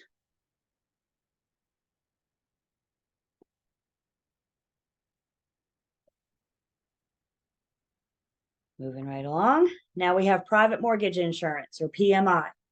PMI is for conventional loans when the loan to value ratio is 80% or higher. So we have a charge. Some lenders will charge PMI monthly and roll it into your principal and interest payment. So some lenders may add to your PITI. This lender is choosing to collect the first year of PMI at closing. So again, the problem will have to tell you what to do, if anything, with PMI. And this lender is going to charge PMI for the first year due at closing, and they're going to charge 0.40% of the loan amount. What does the word of mean? Multiply. There's your formula right there. So we take the loan amount,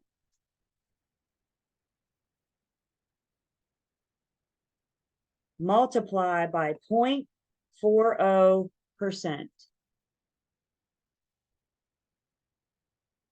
So your loan amount of 175,000 times 0.40% means we're going to charge debit the buyer $700 at settlement for their first year of PMI.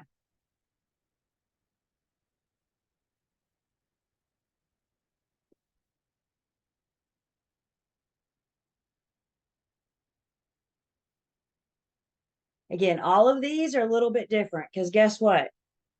Every single real estate transaction is a little bit different. There's no such thing as doing a transaction exactly like you did it before. They're all different. So every closing disclosure problem you do, every mini CD you do, it's going to be different. If it mentions PMI, there's no standard rate. So if it mentions PMI, it'll have to tell you how that's going to be paid. Questions on that?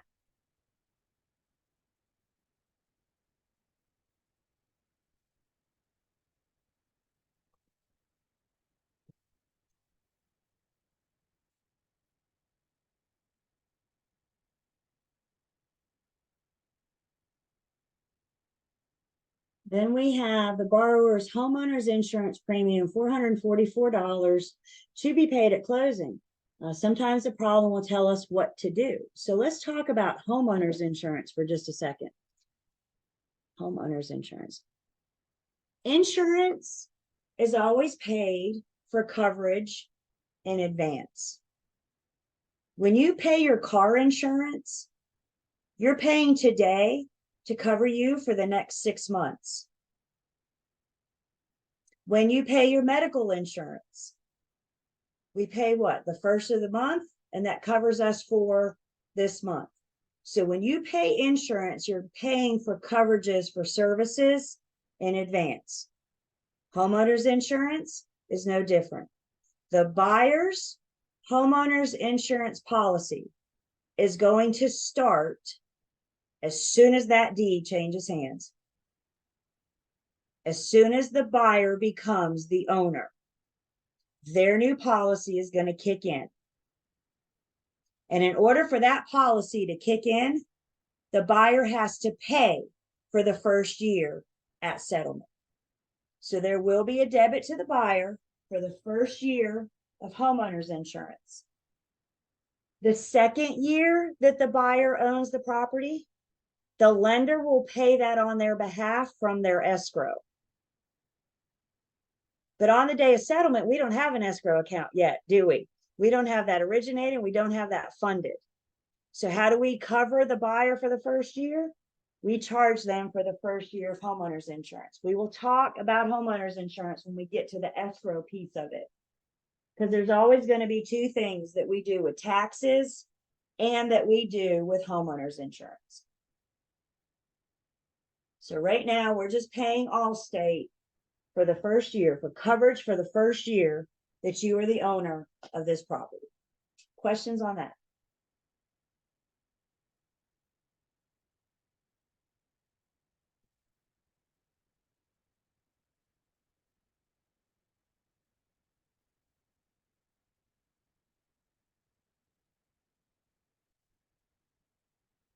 Then we have the due diligence fee of $250. Move your mouths. Is the due diligence fee going to be a credit or a debit to the buyer? It's going to be a credit. Remember what you told them when we went under contract. You pay this due diligence fee and it'll be credited to you. They already paid it once. They paid it when we went under contract. Now we need to reverse that charge. So earnest money and due diligence credits to the buyer.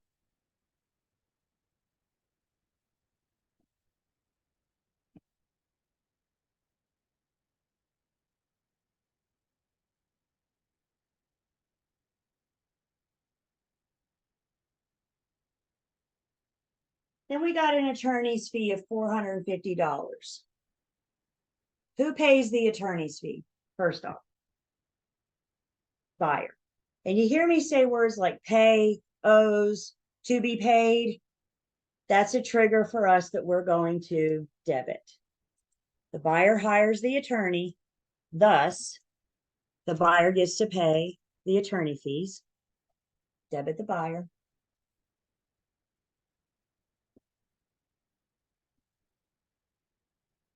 They're going to originate their new title insurance today. Again, as soon as that deed changes hands, as soon as the new deed is recorded, we can't call the buyer anymore, can we? Once that deed gets recorded, they become the owner. Congratulations. You are officially owner of record. Title insurance covers the current owner. So the buyer's going to pay this policy. And then as soon as they become the owner, they're covered under title insurance. This is a one-time fee. They only pay it at settlement. They don't have to renew it every year. One-time fee covers the buyer for as long as they own the property. They also get to pay the lender's title insurance policy, which covers the lender for as long as they have a loan. So total for the buyer's new policy and the lender's new policy will be a debit to the buyer, $475, title insurance kicks in as soon as they become the owner of record. And that happens the moment their new deed gets recorded.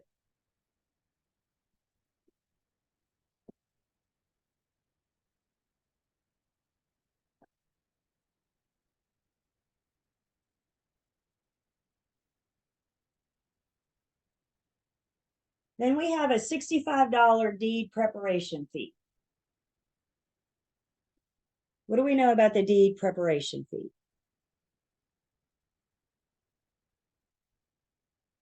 Deed preparation fee. The fee to prepare the deed. Who pays the deed preparation fee? Is it the buyer? No. This is, you're distracted. Seller pays to have the deed prepared. All we are looking at is the buyer's credits and debits. I can almost guarantee you, without even picking up my calculator, that one of these answer choices is off by $65. So again, knowing things that are typically debits to the seller will help us eliminate those distractions.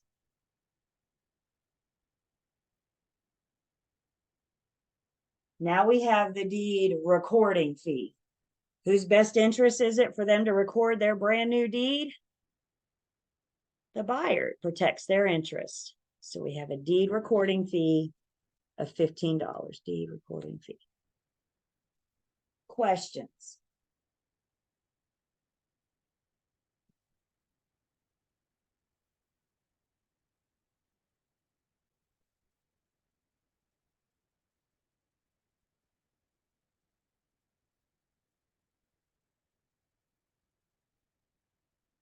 The distraction, because this is a debit to the seller, deed preparation fee, back on page, where are we, 562, says it's a debit to the seller. And what we care about in this problem are the buyer's debits and credits.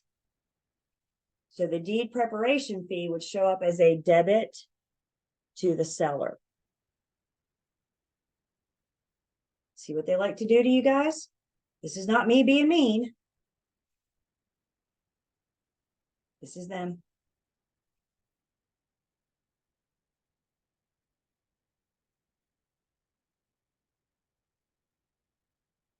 Other questions on that? Deed preparation or the deed recording fee?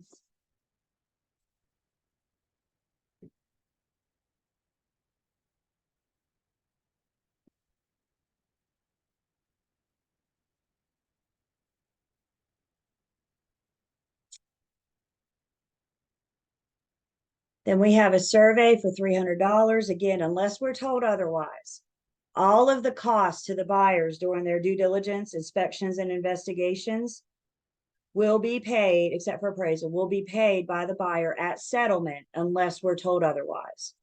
So since the buyer hired the survey, buyer gets to pay for the survey. This surveyor allowed them to wait until settlement to pay them. So now we need to charge the buyer $300.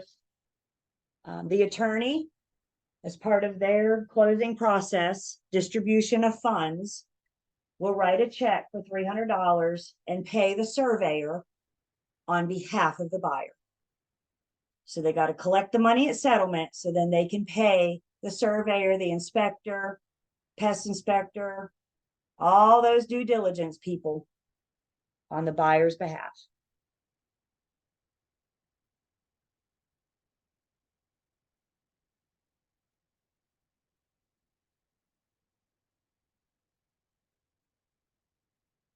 Then we got a courier fee.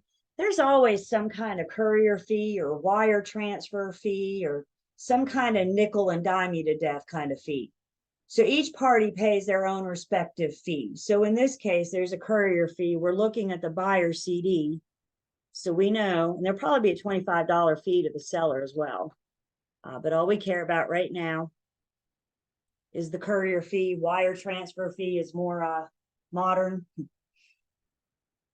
So there's some kind of extra little fee. $25 debit the buyer. Now let's talk about these loan escrows. So let's back up for a second. When you originate a loan, the lender creates an escrow account for each borrower. And as you pay your PITI every month, when you start making that payment on January 1st, remember your payment consists of your debt service. It also consists of a 1/12 of this year's taxes and a 1/12 of this year's homeowner's insurance.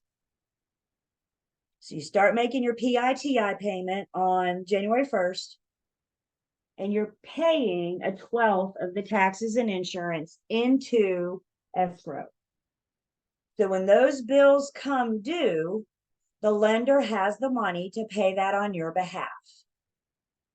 That's one piece of the escrow. It's part of your monthly payment you make to the lender every month. The second piece of escrow, the lender needs to collect some money at settlement so they can, one, originate, so they can open your escrow account. And then two, they need to be able to fund it. So they're going to collect some money up front at settlement to open your account, fund it, and gives themselves a little cushion in the event taxes and insurance go up next year. Is there a really good chance taxes and insurance could go up next year? It just happens, right? Right now, all we're doing by calculating your PITI for the first year, all we have to go on is what we were previously told in the problem is this year's insurance and taxes. So your PITI payment the first year is going to be taken $2,610 taxes divided by 12. That'll be your monthly insurance payment paid into escrow, and not insurance, taxes. And then they'll take the annual $444 divided by 12, and that'll give you your monthly homeowner's insurance. So all we have to rely on this year are the numbers that we have. I have no idea how much taxes are going up next year. I have no idea how much insurance is going up next year. And guess what? The lender doesn't either. So what the lender will do to protect themselves and make sure that they have money in the escrow to pay these bills on your behalf is they're going to collect a couple months at closing. The problem will have to tell you how many months of each they're going to collect. There's no standard. So the problem will tell you how many months of each. So we know for escrow, they're going to collect 4 months of real property taxes. Let's start with taxes. When we go back up in the problem, we're reminded our taxes this year are $2,610. So we have annual taxes of $2,610. First thing we need to do is break that down to monthly. So our annual taxes divided by 12 gives me monthly taxes of $217.50. The lender wants to collect how much for cushion in the escrow account? In this problem, they want to collect 4 months. So we take our monthly taxes times 4,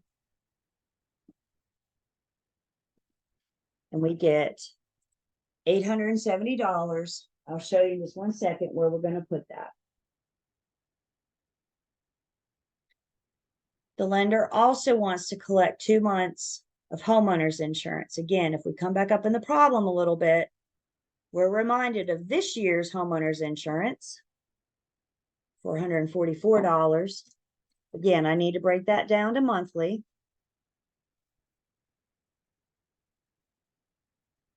So that gives me $37 a month. They want to collect 2 months.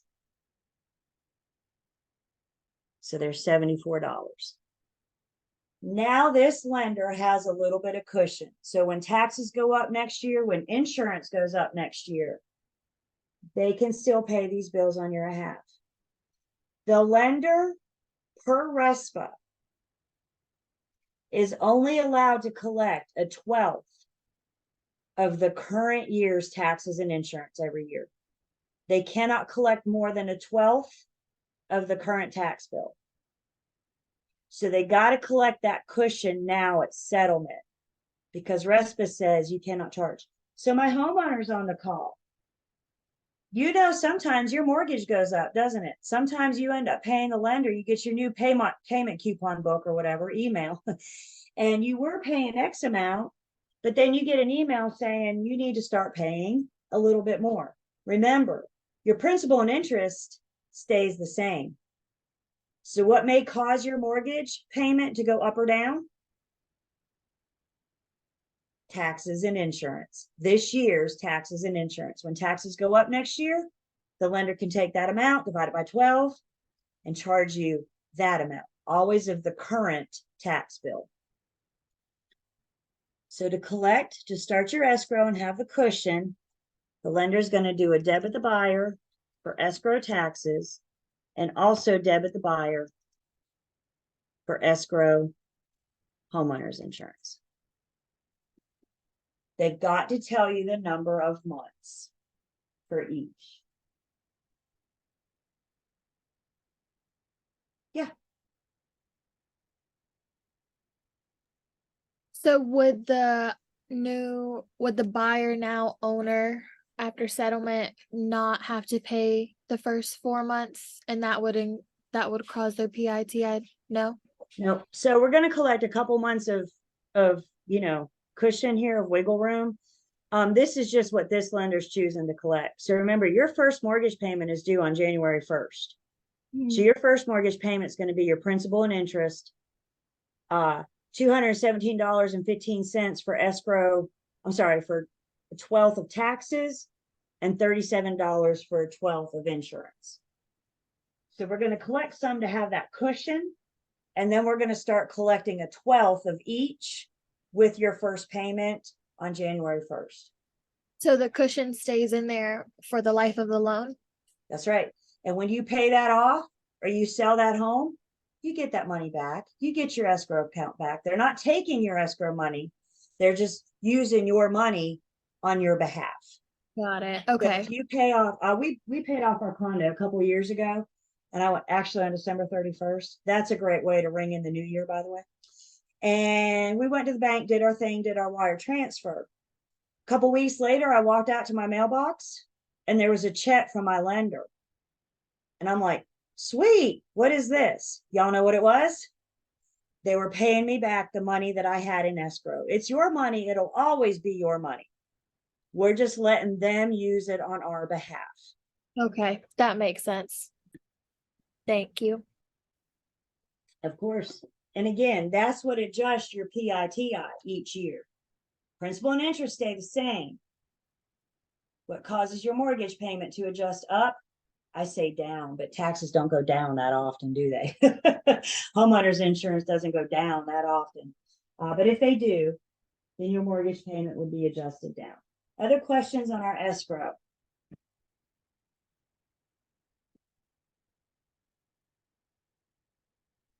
And Joy, you had asked a question earlier about escrow, and I said, let's wait till we get here. Did we answer your question in that? I think so, with what Mary was saying. Because my question was about, because I also saw what she pointed out as far as the escrow account transfer. And that's what I was going to ask is how, but you're saying that that's only, what I understood is that's only whenever the buyer is assuming the seller's loan and they would have to transfer from one escrow to another That's escrow. it. But if they're not assuming the loan, then they just close that escrow and open a new escrow. That's exactly it. Yep. Yep. The majority of the time, the seller's going to pay it off and the buyer's going to originate a new loan. That's the most common. But in the event the buyer's going to assume the seller's loan, I mean, they're assuming everything of the seller's loan, including whatever money they have in escrow. And that's what we were seeing back on page 561.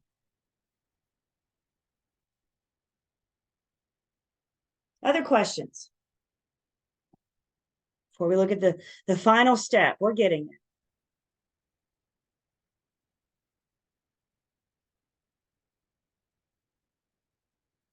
So now what I want you guys to do, pull out your calculators, and I want you to straight line add.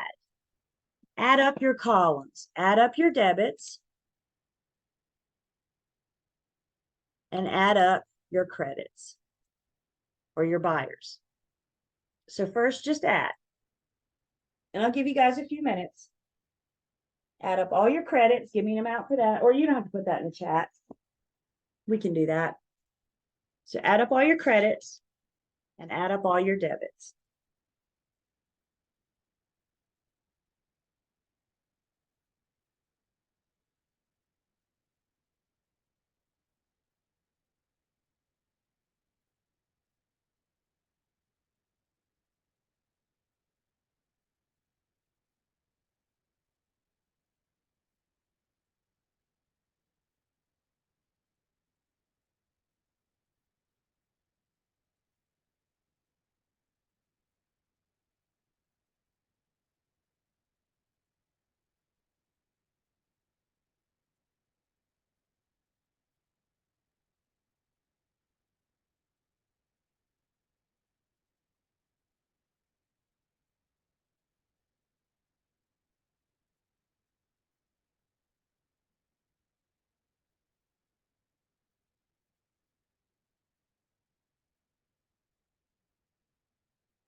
We got something?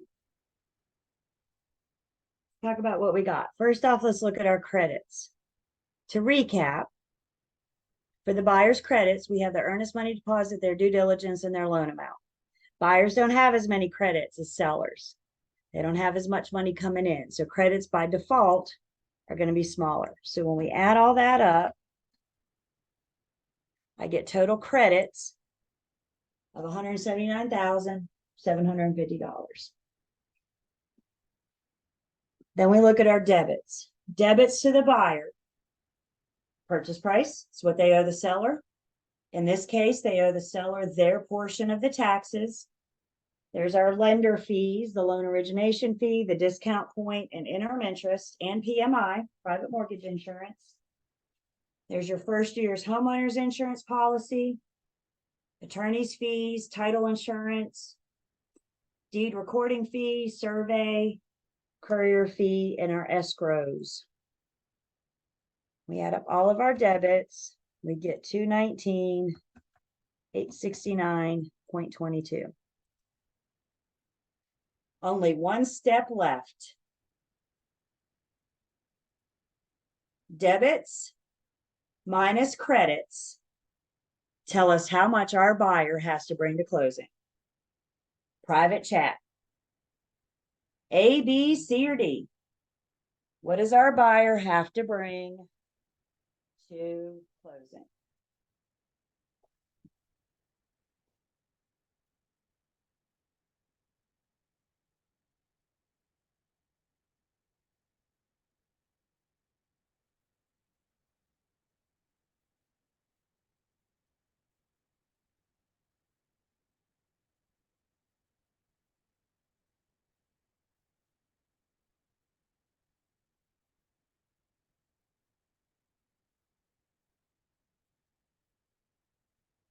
You've reviewed your CD. You got the CD from the attorney, you reviewed your buyer CD, you checked it for accuracy, you made sure everything added, you made sure everything was right. Once you verify for accuracy, you call your buyer, you tell them to contact their bank and get a cashier's check or do a wire transfer for $40,119.21 to the penny. So when we go to closing tomorrow or Thursday, when we go to closing in the next couple of days, your buyer's got to bring this amount with them. They cannot bring a personal check. Remember, we're trying to get settlement and closing to all happen on the same day. And in order for that to happen, the buyer's going to have to bring readily available funds. If we allowed them to bring a personal check, we would have to wait 5 or 10 days for this thing to clear before we could record the deed. We're trying to get it all to happen today. So how can we verify that? Whether or not your buyer brings a cashier's check or does a wire transfer usually comes down to the preference of the attorney, because they are the ones receiving these funds. The attorney is the one that disperses the funds, disperses the proceeds after settlement. So if you've never worked with this attorney before, call them and ask, do you have a preference if my buyers bring a cashier's check or a wire transfer for Thursday's closing? Readily available funds. So how much does your buyer have to bring to closing? $40,119.21. Sign the paperwork, record the new deed.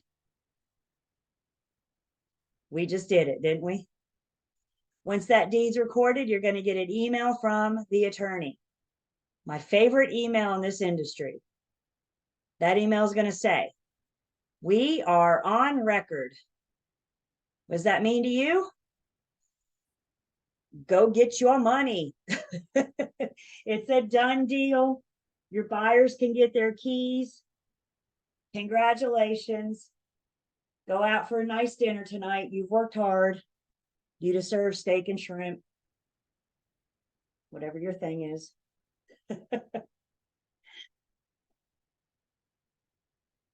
22, 21. Yeah, you're not going to miss a question by rounding alone.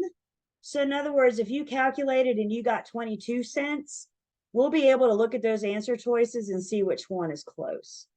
So as long as you keep your rounding to 2 or 3 decimal places, you're not going to miss a question by rounding alone. What I mean by that is the answer choices aren't that close. They're not going to be pennies off. Like I said earlier, I can almost guarantee you that one of these is $65 off. 054, and it's not, but they're going to have some off, banking on you falling for the distractors, banking on you not counting your days right when we prorate, when we do interim interest. Again, the key to these, the trick to these is pages 561 and 562. Flashcards, take pictures on your phone so you can look at them when you're dropping your kids off or sitting at McDonald's drive-through, right?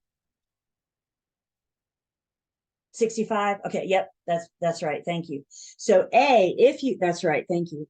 If you had counted the distractor, if you'd allowed yourself to be distracted, you work this whole thing, and then you say, oh, the answer is A. And guess what? You did all that work. You missed the whole dang problem because you allowed yourself to be distracted. Thank you. So how do we avoid that distractor? Pages 561 and 562.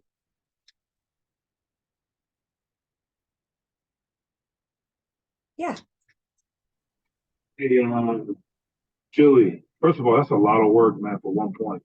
It is.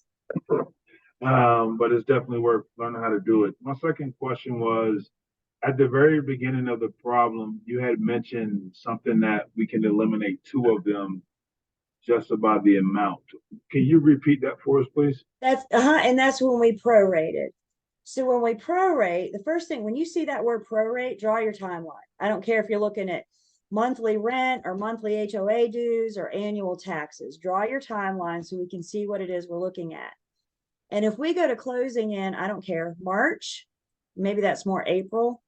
Let's go to closing on tax day. So we go to closing on April 15th. Seller owns the front part of the year, buyer owns the latter part of the year. Don't touch your calculator. Who has the bigger responsibility on taxes this year?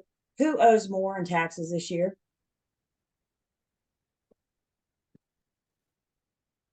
The buyer. So if your answer choices give you, because they're going to be, you know, debit one party, credit the other. There's 4 ways we can run that. Debit the seller, credit the buyer with 2 different amounts, the seller's amount and the buyer's amount. So we can eliminate the smaller amount. I may not know yet if it's a debit to the buyer, credit debit to the seller, but I can eliminate that smaller amount when I'm solving for, when I'm talking about the buyer. Because the seller didn't own the property as long. The seller doesn't have as big of a responsibility as the buyer does this year. So any math problem, any math, look at it, think about it before you ever touch a calculator. I know we're quick to calculate, but we need to make sure we're calculating the right numbers. So you're So saying we think the could math eliminate through. C Yeah. right away? I'm sorry? So you're saying we could, out of those 4 choices, we could eliminate C right away? Well, it wouldn't be these 4 choices. It would be 4 choices for standalone proration problem. Okay, all right. So if you're asked specifically, what does one party owe the other on an April 15th closing? You're going to prorate, but we're just going to answer for that, not the full-blown mini CD. So again, standalone proration problems can happen. Standalone interim interest problems can happen. So when we say this is a whole lot of work for one problem, that's kind of sort of true, right? You're only going to see how much does the buyer have to bring to closing. But if you get proration, you could get yourself another point. If you get interim interest, you could get yourself another point. So practicing this could get you multiple questions. Does that make sense? You're only going to see one of these.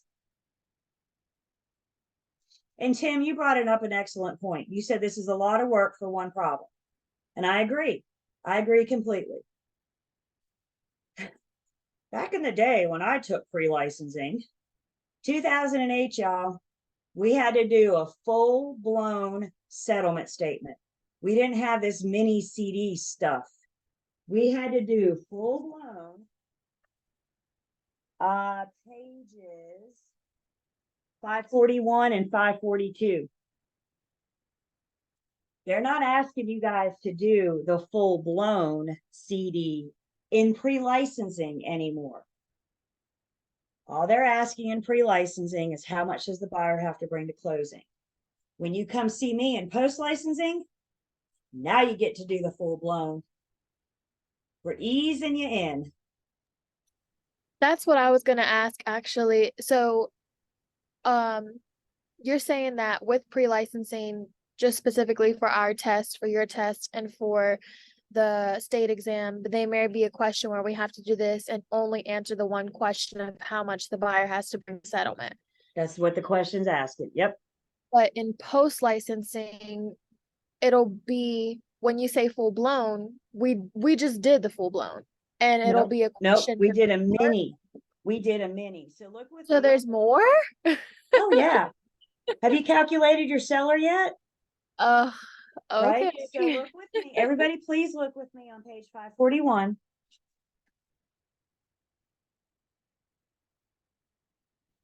Full-blown settlement statement. You're going to figure out the buyer's totals at the bottom of page 541. You are going to figure out the $9,712.10. You are also going to figure out the seller's $12,800 at the bottom of page 541. There's 2 test questions in post-licensing. What's the bottom of the buyer's page 1? What's the bottom of the buyer's page 2? Flip over to 542. The bottom of the left-hand column tells us the cash to close from the borrower is $14,147. There's your 3rd test question in post-licensing. The bottom of the right column says your seller's going to get $64,414.96. There's your fourth test question in post licensing. That's what I mean by a full-blown settlement statement. We're just easing you in, you guys. Is it a lot of work right now? Yes, but it's not everything. Because remember, you may be working with buyers, you may be working with sellers. Both parties that hire us get OCAR. We owe them accounting. We owe them reasonable skill, care, and diligence.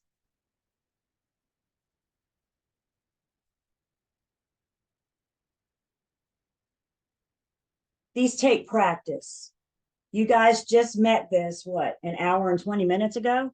You're not going to walk away from today's call as, experts of calculating our mini CD, our mini settlement statement. So these things take practice. And that's why you have the problems at the end of 21, those 50 problems at the back of the book, help you get practice on prorating, interim interest. What we just did in class, can I erase all the blue? Is everybody good? Are we happy? Going once, going twice. Okay, gone. In the online, what's this called? Online learning system, we just did under unit 21, we just did mini number 1 together. You guys have extra practice here. Here's mini CD number 2, mini CD number 4, mini CD number 5. Where is mini CD number 3, you might be asking yourselves? I think mini CD number 3 is much harder, more complicated than anything you will ever see on your test. So to help you guys, I chose not to put in CD number 3. Once you do the first 4, if you're up to the challenge, shoot me an email. I'll be happy to send it to you. But get through the first 4 first. Get through your book first, the online learning system and book first. What do we know about math? Practice, practice, practice.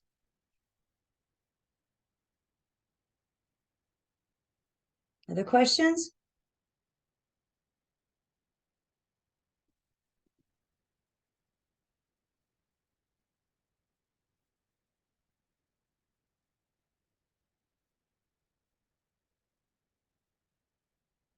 All right.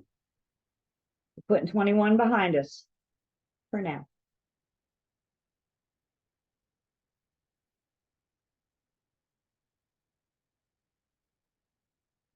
So let's go ahead and take our break. When we come back, we're going to switch gears.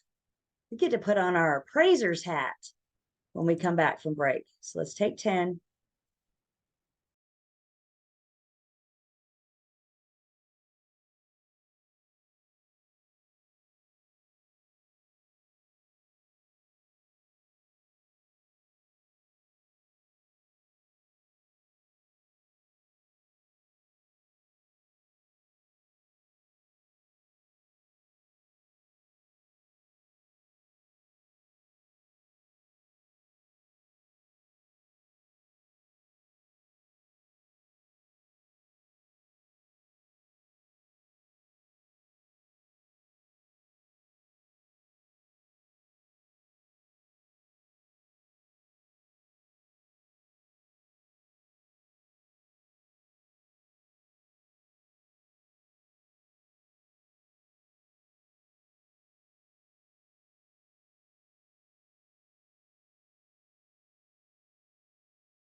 Welcome back.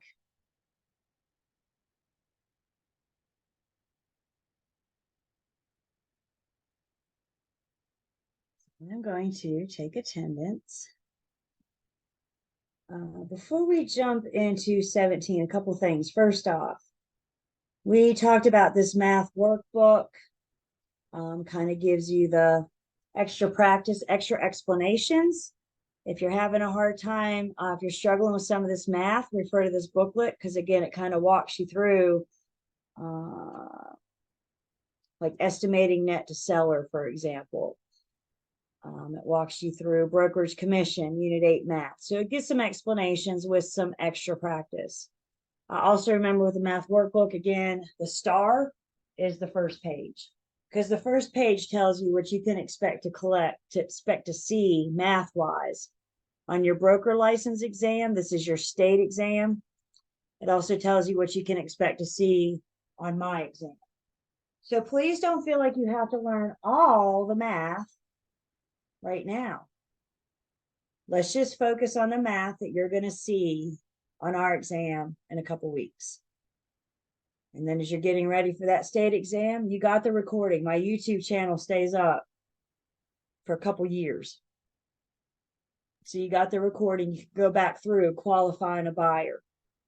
You can go back through some of these various things that you're going to see on the state that you're not going to see on my exam. Is everybody good with that? I was gonna say your voice is the only one that I've heard in the car for like the last week. You missed music? I still find time for music, but it's Okay, good. it's That very helps that release thing, right? yeah, but the repetition is what helps me the most, I feel like. So thank I you. agree, Joy, and that's why I think the recording is so helpful, because I mean, again, a lot of this stuff you just heard for the first time, what, 2 hours ago? And right now you're sitting there going, oh my gosh. So it's that repetition, it's that hearing that again and again and again. Guys, I'll be really honest with you. When we have students, candidates that don't pass pre-licensing the first time, and you have to take it the second time, should you have to take it the second time? A lot of the times you guys come back and say, it helped hearing it again. It helped hearing it for the second time. That's when it clicked. I'm giving you my YouTube channel now. I'm allowing you to hear it for the second time before you have to possibly retake this class. Does that make sense? A lot of people the second time say, hearing it again helped. So why don't we hear it again now to get us ready for our exam on the 31st? Does that make sense?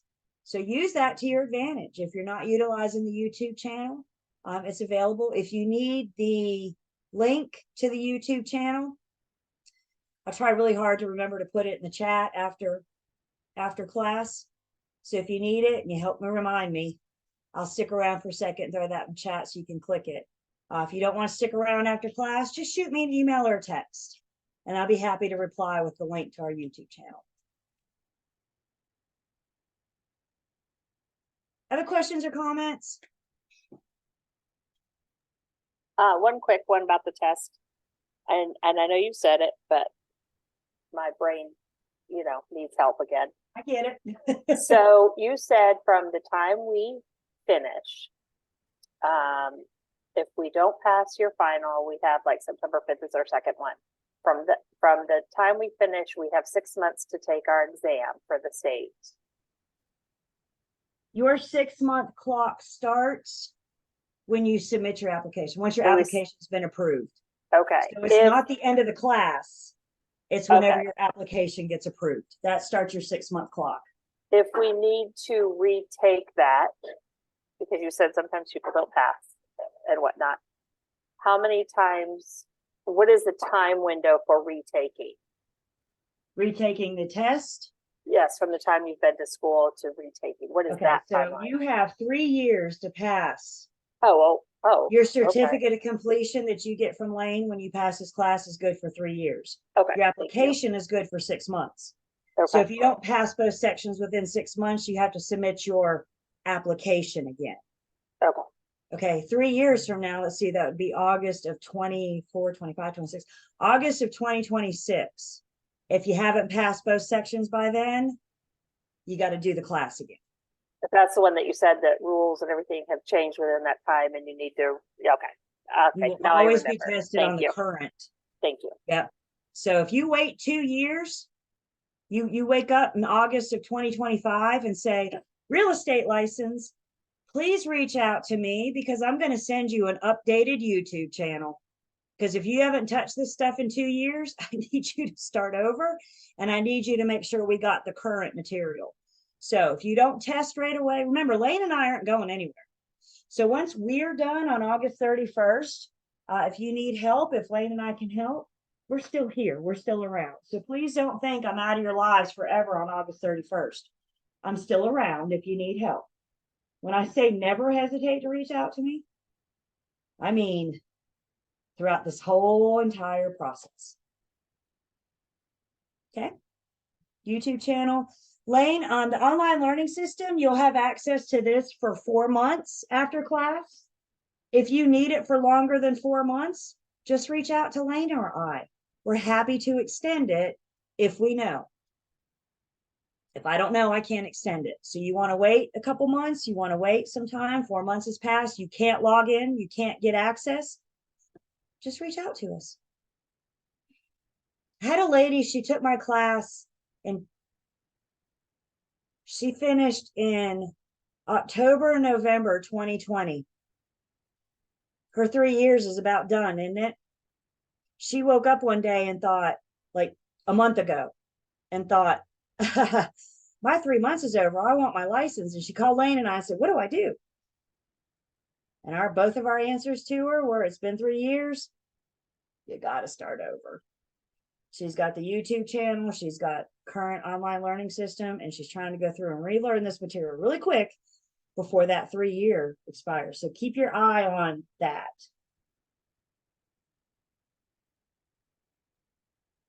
Good. Thank you, Sabrina. The other thing I wanted to, I'm not sure if I mentioned this the other day, we have pointed out under the Julie folder, you know, we're talking, this whole class is about what can you expect to see on your state exam, right? We're following the syllabus. The syllabus says if it's in the syllabus, it's a candidate for your state exam. So if I'm talking about it, it's because you may see it on your state exam. Now the question is, what can we expect to see on Julie's exam? And on my end of class exam, we have this end of class exam review in the Julie folder. So if you haven't started looking at this yet, you may want to start flipping through, see what we need to know to prepare for my exam. The thing I wanted to make sure that we hear, and I don't know if I said it or not before, so I'm here to make sure I do now. The end of class exam review covers both the end of class exam and the retake if you're eligible. So if you don't pass the first time and you're eligible for the retake, still focus on the math workbook. Still focus on the end of class exam review. This all encompasses both. The retake is not the same test, but you're going to expect to see a lot of questions on agency and contracts and license law and commission rule. These big topics we're focusing on.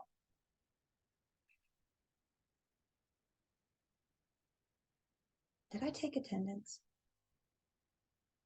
Did I? I don't know. Let's take it again just to be sure. I'm telling y'all, my little brain, I'm telling you. Every birthday, I think my little brain gets a little littler. It happens.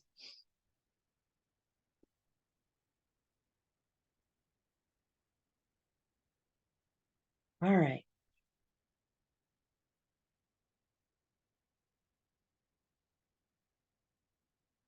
Up next is our appraisers unit. We are in unit 17. Unit 17 starts on page 434. The key, the trick to the appraisers unit, we get to put on our appraiser's hat. So take your agent hat off again. Put your appraiser's hat back on. We are going to toggle back and forth a little bit in this unit between appraiser and broker, but most of it is going to focus on the appraisal process so the appraiser can help buyer and seller determine value. So the guide, our roadmap to this unit, we're going to define that word value. spend time talking about what the appraiser thinks that word value means. We're going to explain the appraisal process, and we're going to learn that when the appraiser is determining value, there's 3 different approaches to value that they may use. So we're going to talk about those 3 different approaches and talk about when they may use each of the 3. And then we got to do a little bit of math. Since we're dealing with value, we're dealing with numbers. So there is a little bit of math to help us learn how to calculate value. So the first thing in Unit 17, the first thing to understanding the appraisal process is to define and know what the word appraisal means. We're on 434, copy and paste. An appraisal is an estimate or opinion of value completed by a licensed appraiser of a specific property as of a specific date. So let's take this definition and break this thing down. First off, an appraisal is an estimate or opinion of value. An appraisal is one person's opinion. So if you had 2 appraisers appraising the same property, could they have 2 different opinions? Yeah. Doesn't this make this fun off the bat?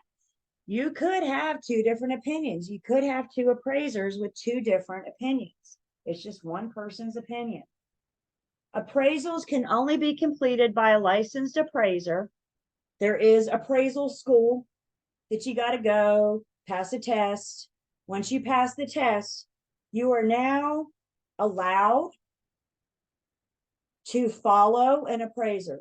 Appraisers have to shadow somebody before they get certification licensed to go do it on their own.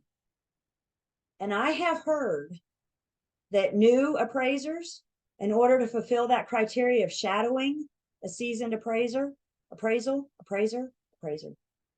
they got a shadow for 200 appraisals.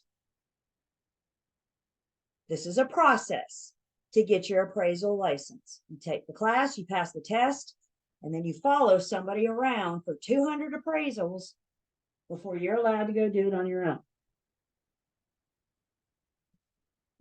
The appraisal itself is of a specific property. The appraiser is trying to determine value on 123 Main Street, not the property next door, not the property across the street. We specifically want value on 123 Main Street. And the appraisal report is as of a specific date. We're going to learn as the market marches on, values adjust. So the appraisal, the amount of value that the appraiser indicates is really only good for today. Lenders will allow the borrower to use their appraisal for up to 6 months. After 6 months, if we haven't closed yet, they got to order another appraisal, because guess what? In 6 months, the market has changed. I can't tell you how, but I know it's not the same today as what it will be 6 months from now. So these are very limited, not just to the property, but to the period of time. The appraiser does the appraisal. Take your appraiser hat off for a second. Put your broker hat back on. Like I said, we're toggling back and forth. So if the appraiser does the appraisal, what do? We do something called a CMA or a BPO. The process is similar, but we are not licensed appraisers. We are just licensed real estate agents. Unless you are a licensed appraiser, I want you all to take the word value out of your vocabulary. The appraiser is the one that gets to give their opinion of value. You and I don't get to talk about value. Instead, what we talk about is probable sales price or probable lease price. So when you're sitting at that listing appointment and the seller says, what's my home worth? Do not look at that seller and say, the value of your home is. That is talking like an appraiser. Remember, we've got to stay in our lane. So if you're not a certified licensed appraisal, write the word value on your notebook right now and then cross it out. As a broker, when that seller says, what's my home worth? We're going to look at that seller and say, based on my CMA, your probable sales price is, and then brokers get to report that in a range. Appraiser is going to give a very specific figure when they're determining value. You and I are going to report probable sales price in a range. Based on my CMA, I think your probable sales price is 165 to 173. Let's use that number to help us determine what are we going to list it for. Where on that range this seller may fall is going to depend on the condition of the property. Is it up to date? Is it turnkey ready? Are the bathrooms and the kitchen up to date? We can probably get you on the higher end of the range. If this home hasn't seen a drop of paint in the last 40 years, you're still rocking avocado green colors in your kitchen, we may be on the lower end of that range. You guys with me? So we give you a range, and then we use that based on the condition of the property, the comps that we pull that we will talk about, and that's how we can help the seller determine the list price. So the appraiser does the appraisal to determine value. You and I do a CMA BPO to determine probable sales price. By the way, FYI, BPO and CMAs used to do two different things. Today, they're pretty much used interchangeably. So when we say CMA, we're referring to both. BPO, we just toggle back and forth. With this CMA and BPO, you guys as provisional brokers, or soon to be provisional brokers, cannot do a CMA or BPO for a fee. You can do a CMA or BPO as a provisional broker, but you cannot do it for a fee. Nobody can charge to do a CMA or BPO when it's part of our general brokerage services. So when you're getting ready for that listing appointment, part of my job to get ready for the listing appointment is to do a CMA. When your buyer wants to write an offer, they're going to look at you and say, this is my dream home. How much should I offer? Well, instead of just blurting a number out, we're going to do a CMA, and I cannot charge because that's just part of my job. Could y'all imagine a world where we're at the listing appointment and the seller says, what should I list my home for? And I say, cash at me $255 and we'll talk. That doesn't sound right, does it? We cannot charge as part of our general brokerage services. So who could we charge a fee to as a non-provisional broker? This would be an independent outside third party. Somebody may want an idea of the probable sales price. I'm a heck of a lot cheaper than an appraiser. So they may charge me or ask me to do a CMA for them, and I'll pay you $250, whatever. Couple examples of these outside third parties. My former firm used to have a relocation company that was up in Connecticut. They were headquartered in Connecticut. And those people running the relocation in Connecticut had no idea what Winston-Salem looked like. They knew nothing about the value. They knew nothing about our price points, probable sales price, nothing like that. So when they're relocating people in and out of Winston-Salem, they may call me and ask me to do a CMA, charge me $250, so they get an idea of what they're dealing with when they're working with that relocation client. I'm not trying to get the listing. I'm not trying to help the buyer. I'm performing a service for the relocation company. That would be an example of when a full broker can charge a fee. Another great example actually came out of one of my post licensing classes earlier this year. And the provisional broker in post licensing was affiliated with a firm, and she was shadowing a seasoned agent.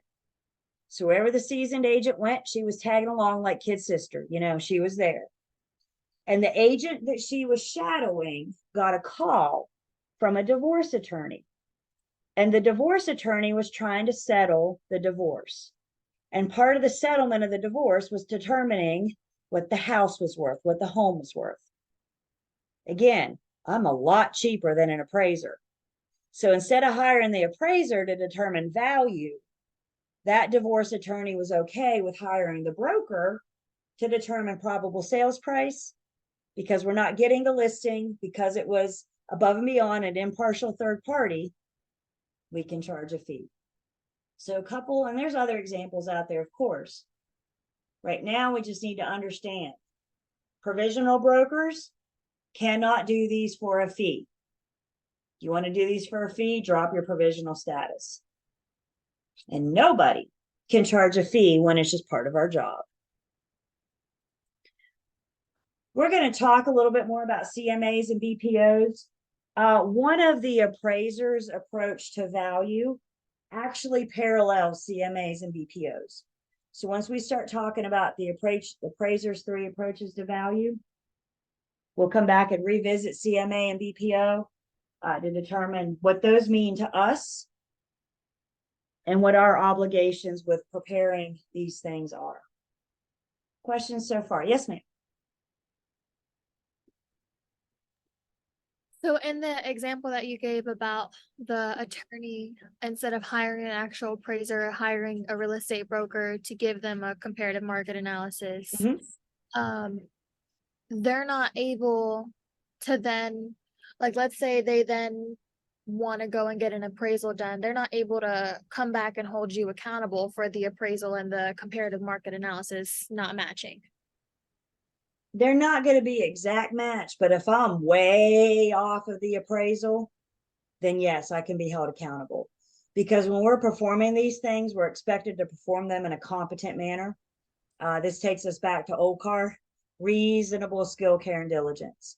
So when we're doing these things as brokers, even though I'm not an appraiser, I still just can't, you know, finagle them and make them whatever I want them to be.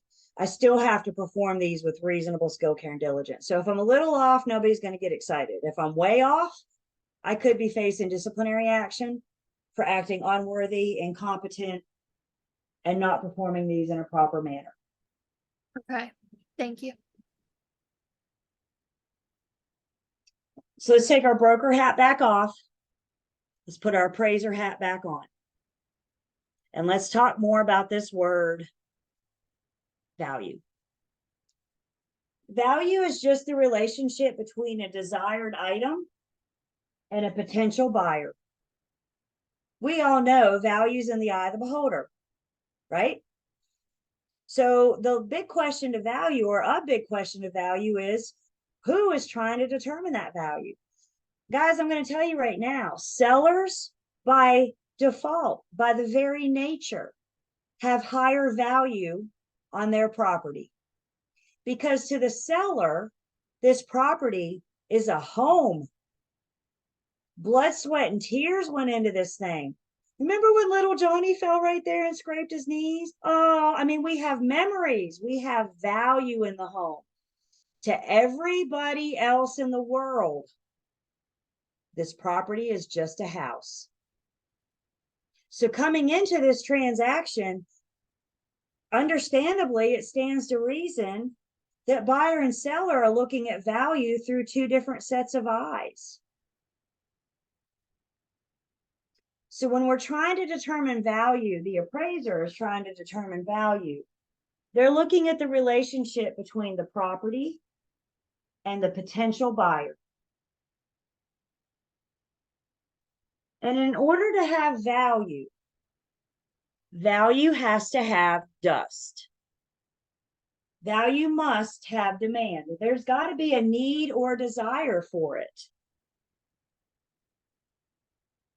Value must have utility. Utility answers the question, how does this property satisfy my future needs? If I were to buy this home, does it check off all the boxes? How can I utilize this property for my future ownership? Scarcity reminds us that land is limited. There's only so much land to go around, isn't it? We start noticing in some places, we're not building out anymore, are we? Because we don't have any more land. So what are we doing? Let's go to New York City. Yeah, skyscrapers, we're building up. There's only so much land to go around. Scarcity answers the question why waterfront property is more expensive. There's only so many homes you can get up and down the coast. There's only so many properties you can get around a lake or a pond. So land is scarce. And then value has to have ease of transferability. Is the seller able to produce clear title? Is the seller able to let this property go? How easily transferable is it? So the appraiser's determining value, they have to consider dust.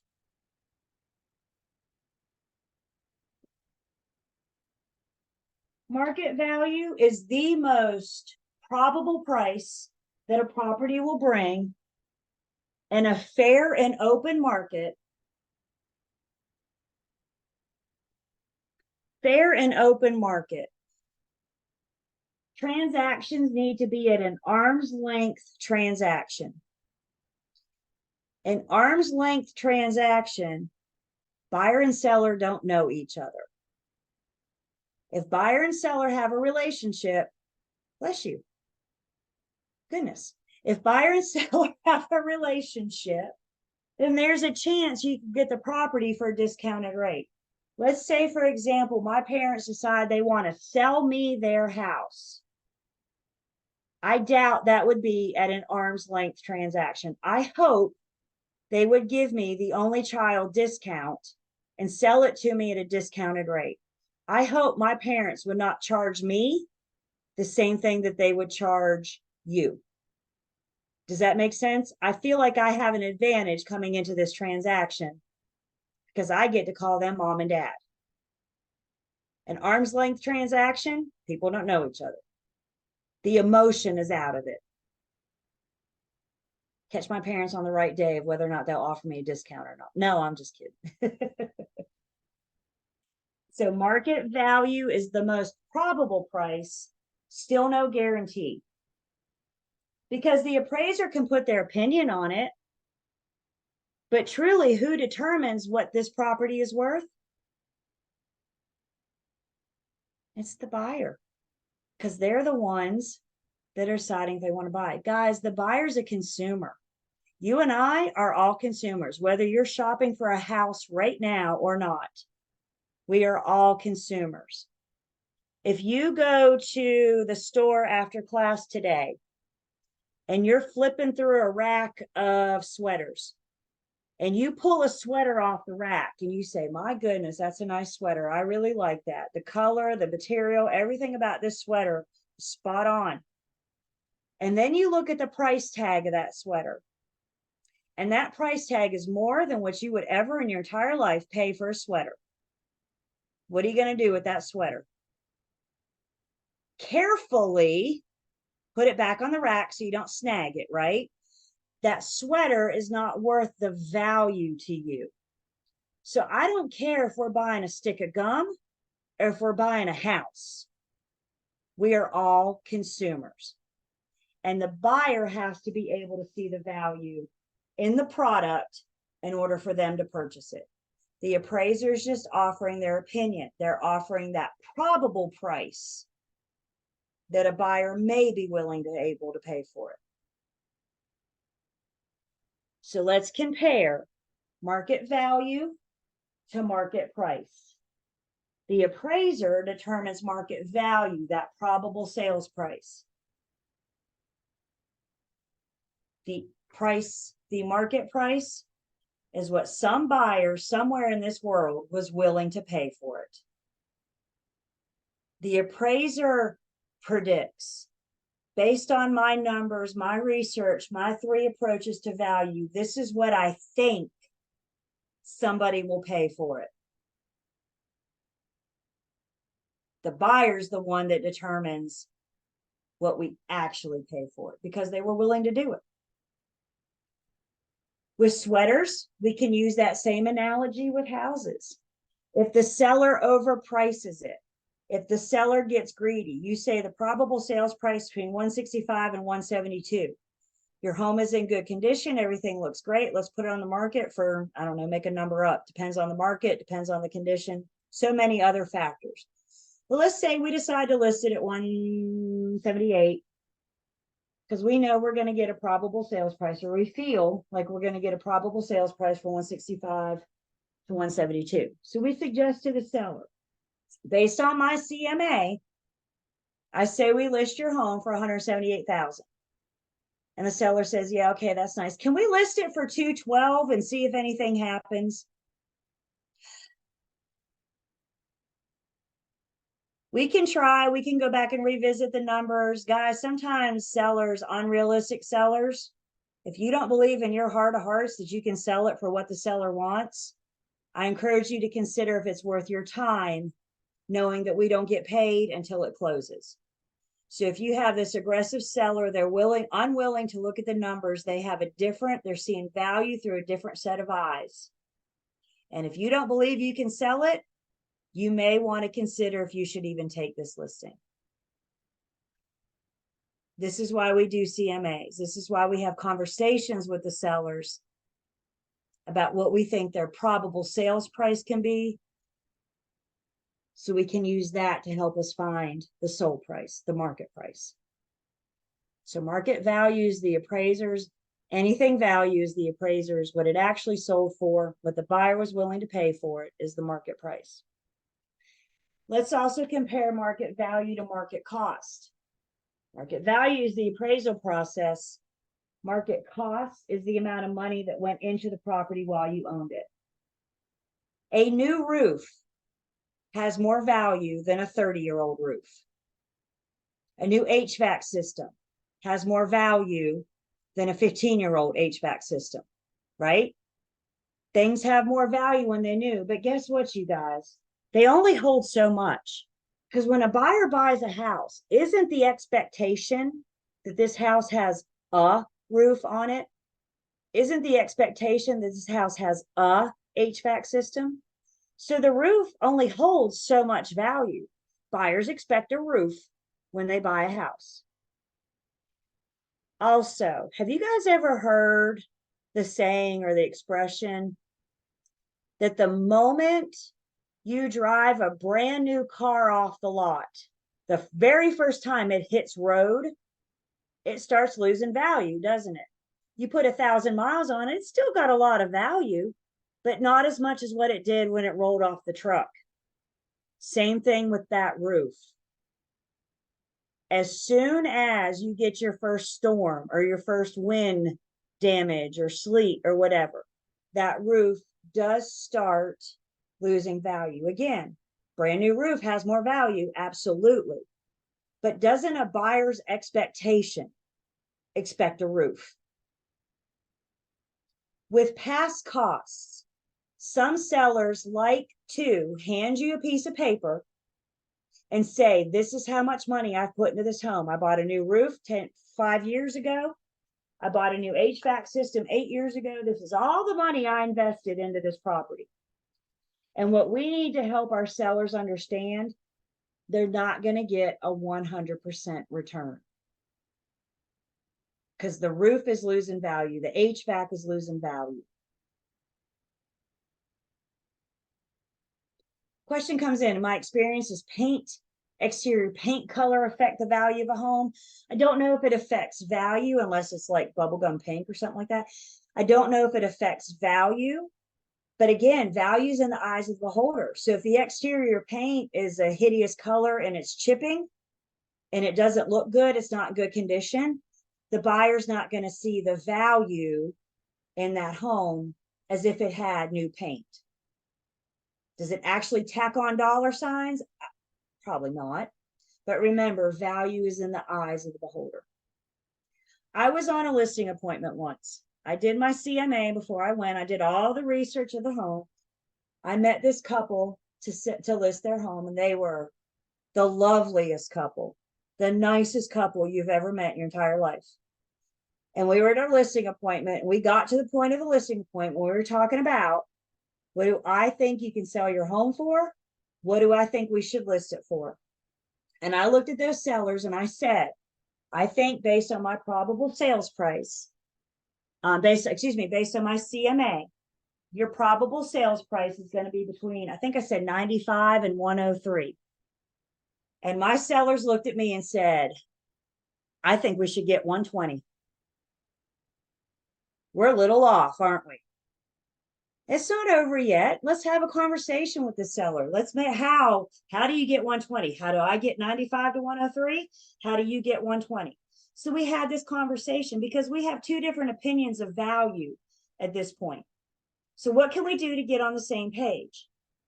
It was about that time that the sellers produced a piece of paper to me.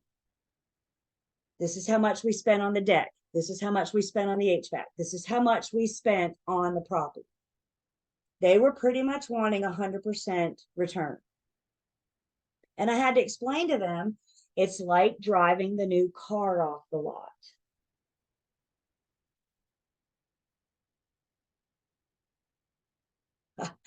Morgan, that's hilarious. By the way, I never did take that listing. I couldn't get the sellers to come off the 120. I went back to my team later and said, crunch some numbers with me, because sometimes two heads is better than one. So I thanked my sellers for that piece of paper. And I went back and I had another person sit down and look with me. You know, we upped it a little bit based on the piece of paper that we handed me. But no matter what we did, we could not get those numbers up to 120. Those sellers were set on 120. I didn't feel like I could sell the home for 120 and get them what they wanted. Would that not be a disservice to them? Yeah. We'll list it and see what happens when you know what they want or what they must have. And I never could make the numbers work to get them that 120. I thank them for their time, wish them well, and we both went about our lives. One thing I've learned about myself in the sales career, if I lose a listing for any reason, I'm going to stalk it because I want to know who lists it for how much. And when I walked away from that listing, I stalked it in MLS. And y'all want to know something? I never saw it listed in MLS. So what that tells me is I'm not the only one that didn't think we could get 120. Did they eventually go for sale by owner? I don't know. But the couple months that I stalked it, I never saw it. Don't know what happened, but I knew I couldn't do it for them. I had a different picture of value than what they did.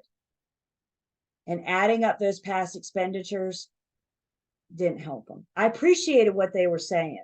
I appreciated them handing me that piece of paper so we could have this discussion. But the reality is you cannot expect 100% return. Yes, ma'am. How do you, and this might be completely out base, but it's just kind of just you saying that you wouldn't, take that listing. So how do you even go about that? Like you start to like deal with a seller or whatever, and then I don't know, that conversation seems like it would be like. It's not the best conversation, is Okay. it? But Kiki, bottom line, both me and the seller have to sign that listing agreement. So if Okay. we can't get all on the same page or all on the same agreement, So that would be the time that you would go ahead and cut off that before we sign potential it. relationship. Yep. Okay, Because once okay. we sign, we're in. Cause that was We my, just never that was signed. really my question, like, when do you, Yep. like, how is it to cut off that relationship? I didn't know if you were already in dealings or, And if you're already in and you want to cut it off, go see your BIC okay. because it's your firm's listing. So you can't fire your sellers. That's up to the Okay. firm, right? So yeah, when you get into it, if they start getting difficult. So, and again, Kiki, to your point, remember our listing agreement mentions a list price. Commission rule says we have to be in agreement on that list price before we sign this listing agreement. Those sellers and I could never come to agreement on the list price. Thus, we never had anything to sign. Good question. Thank you. Net list sellers. We talked about net listings briefly back in Unit 8. Maybe you're talking about wholesale sellers. Again, every situation is going to be a little bit different. So it's all handled on a case by case. What you tell this seller their probable sales price is, you might be telling another seller something different, right? Because it's all about that subject property. It's all about 123 Main Street. So you're not going to get 100% return. As soon as you drive that roof off the lot, it starts losing value. And value is also in the eye of the beholder. Some people think an in-ground pool is valuable. Other people see an in-ground pool as a risk. So does a pool have value? Well, the answer is, it depends. Who's looking at that pool? Making sense? It's all in the eyes of the beholder. There's some forces, some factors that influence value. Social forces, such as trends in marriage and divorce rates, family size, family dynamics under the same roof. Post-COVID, we're seeing a surplus of adult kids moving back home with mom and dad. We're starting to see mom and dad move in with the adult kids. So the family dynamics under one roof is changing. Longevity. We're living longer now than what we ever have before. So as we keep living longer, we need a roof over our head for longer. Those affect social forces. Economic forces, recessions, depressions, decrease in interest rates, employment levels. If you have a city or an area that is starting to have their factories and warehouses, industrial shut down, we're losing value, right? Because those people got to go find the job. They got to go where the work is. If you see an area that's bringing in Ford manufacturer and Amazon Prime, now we're seeing an increase of value because they're creating jobs. We're creating jobs in the area. Political forces affect value. Zoning, for example. Remember, zoning is local in nature. So when your town mayor wants to change the zoning, that's going to affect value. Presidential elections. I've been in it for 22 years. How many presidential elections have I been through as a real estate agent? I'll let you do that math. But however many I've been through, I tell you what, the year of a presidential election, around the time of the election, real estate takes a slight pause because everybody wants to know the outcome of that election. And we see just a slight slowdown because at the end of the election results, if you're changing sides, the people on the other side is going to come out of the woodwork. They've been sitting on that money for the last 4 to 8 years. Now that it's changed sides and it's back on their side, they're ready to spend money. So presidential elections. And then environmental conditions. This could be like, I mean, we know this. What are the 3 most important things about real estate? Everybody want to say them with me? Location, location, location. And that is absolutely so very true. Environmental conditions. What's our proximity to jobs and amenities? How far away are you from your favorite church or grocery store or your work? What kind of public transportation is available? Where's our nearby infrastructure? How close is the nearest highway or bus stop? All of that affects value. Starting on page 437, we're going to go over some appraisers terms, appraisers words that they use when they're studying these principles of value. The first one is something called highest and best use. You guys remember this from Unit 1? Goodness, that seems like a long time ago, doesn't it? Highest and best use. The appraiser is always going to look at highest and best use. And they're going to determine what's the highest and best use for this property today. Understand, highest and best use can and does change.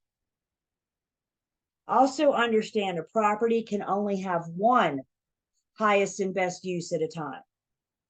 And the highest and best uses says the use that the property can maximize its value.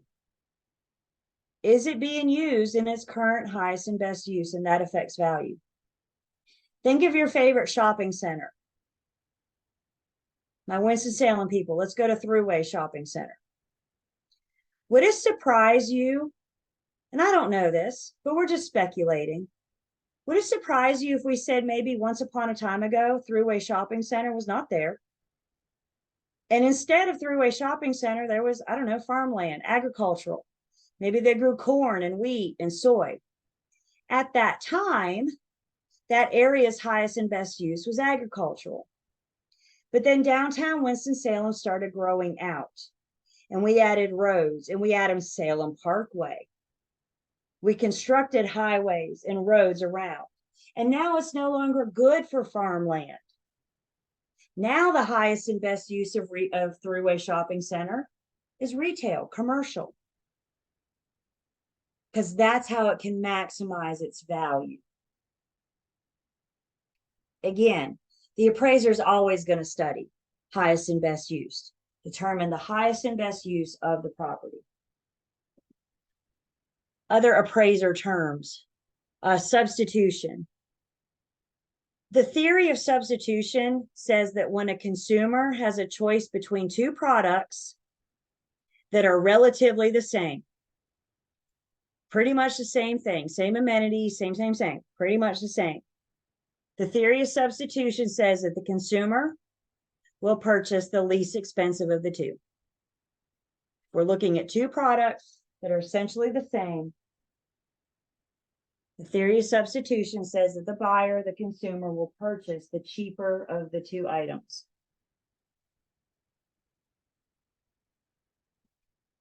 Also, back in Unit 1, we introduced you to the theory of supply and demand. Economics 101. As supply goes up, demand goes down. When demand goes up, supply goes down. Here's your economics lesson for the day.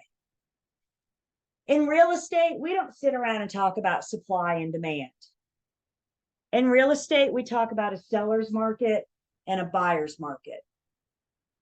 We are currently in a seller's market, not as strong as what we were, but we are still in a seller's market. Why can I call it a seller's market? Because supply is low and demand is high. When that pendulum swings back, supply will be high and demand will be low, and we'll be in a buyer's market. So supply and demand, buyer's market, seller's market. What type of market absolutely affects value. Again, I've asked this before. Those of you that have tried to buy a house in the last couple of years, first off, my hat's off to you, and good for you if you were successful. It's been tough out there to be a buyer in real estate in the last few years because demand has been super high. Inventory has been low.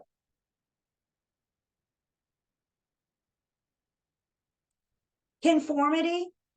Conformity says that the maximum value is going to be realized when the property matches its surrounding. If a property doesn't conform, it absolutely still has value, but it doesn't match its surrounding. Have you guys ever been out on a nice Sunday afternoon drive and you're out in the middle of nowhere, you really have no clue where you are, but you're glad you have your GPS to help get you home. And you're out in this little 2-lane country road somewhere, and you're driving by brick ranch house after brick ranch house after brick ranch house. And all of a sudden you round a corner and bam, there's this monstrosity up on the hill. And this thing is like 3 stories, and it has a gate and a pool and 3-stall garage. Yeah, that thing doesn't conform. Does it have value? Absolutely. But it doesn't conform. It doesn't match its surroundings. Anticipation, some kind of future benefit or detriment is affecting the property value. Maybe it's based on facts, maybe it's based on rumor. But the anticipation of what could happen is affecting the value. Where are my Kernersville people? K Vegas, do I have any? No? Anybody around K Vegas? Winston-Salem? How long have they been talking about and thinking about and constructing that daggum belt loop? Right? I made it to the I didn't move on to the scene until 2000. They were talking about it then. They've been talking about this dang belt loop for 30 years. Just the anticipation of this thing coming has affected the values in that area where the belt loop is, I'm proud to say, now being built. We're seeing construction. We can drive on a piece of it now. It's very exciting. The anticipation of that belt loop coming has affected the value of properties in that area. Questions so far?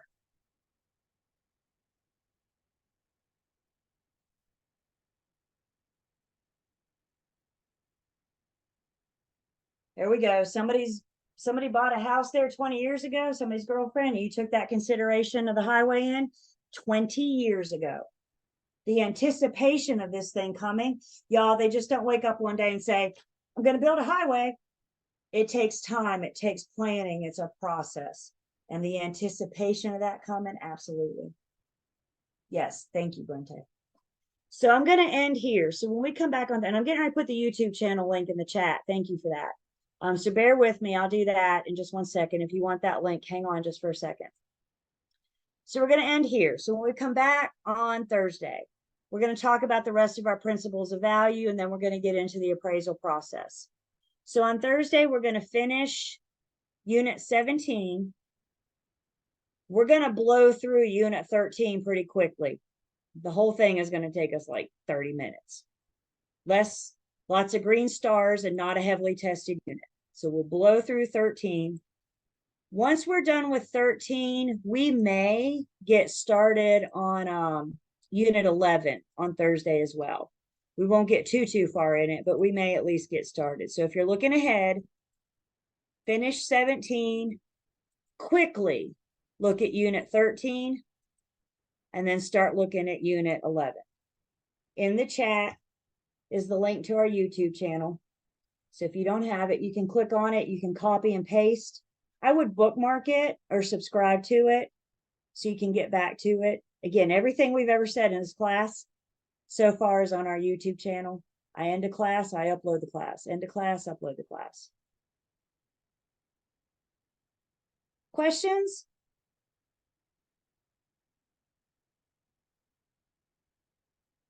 Y'all have a great afternoon. Have a great day tomorrow.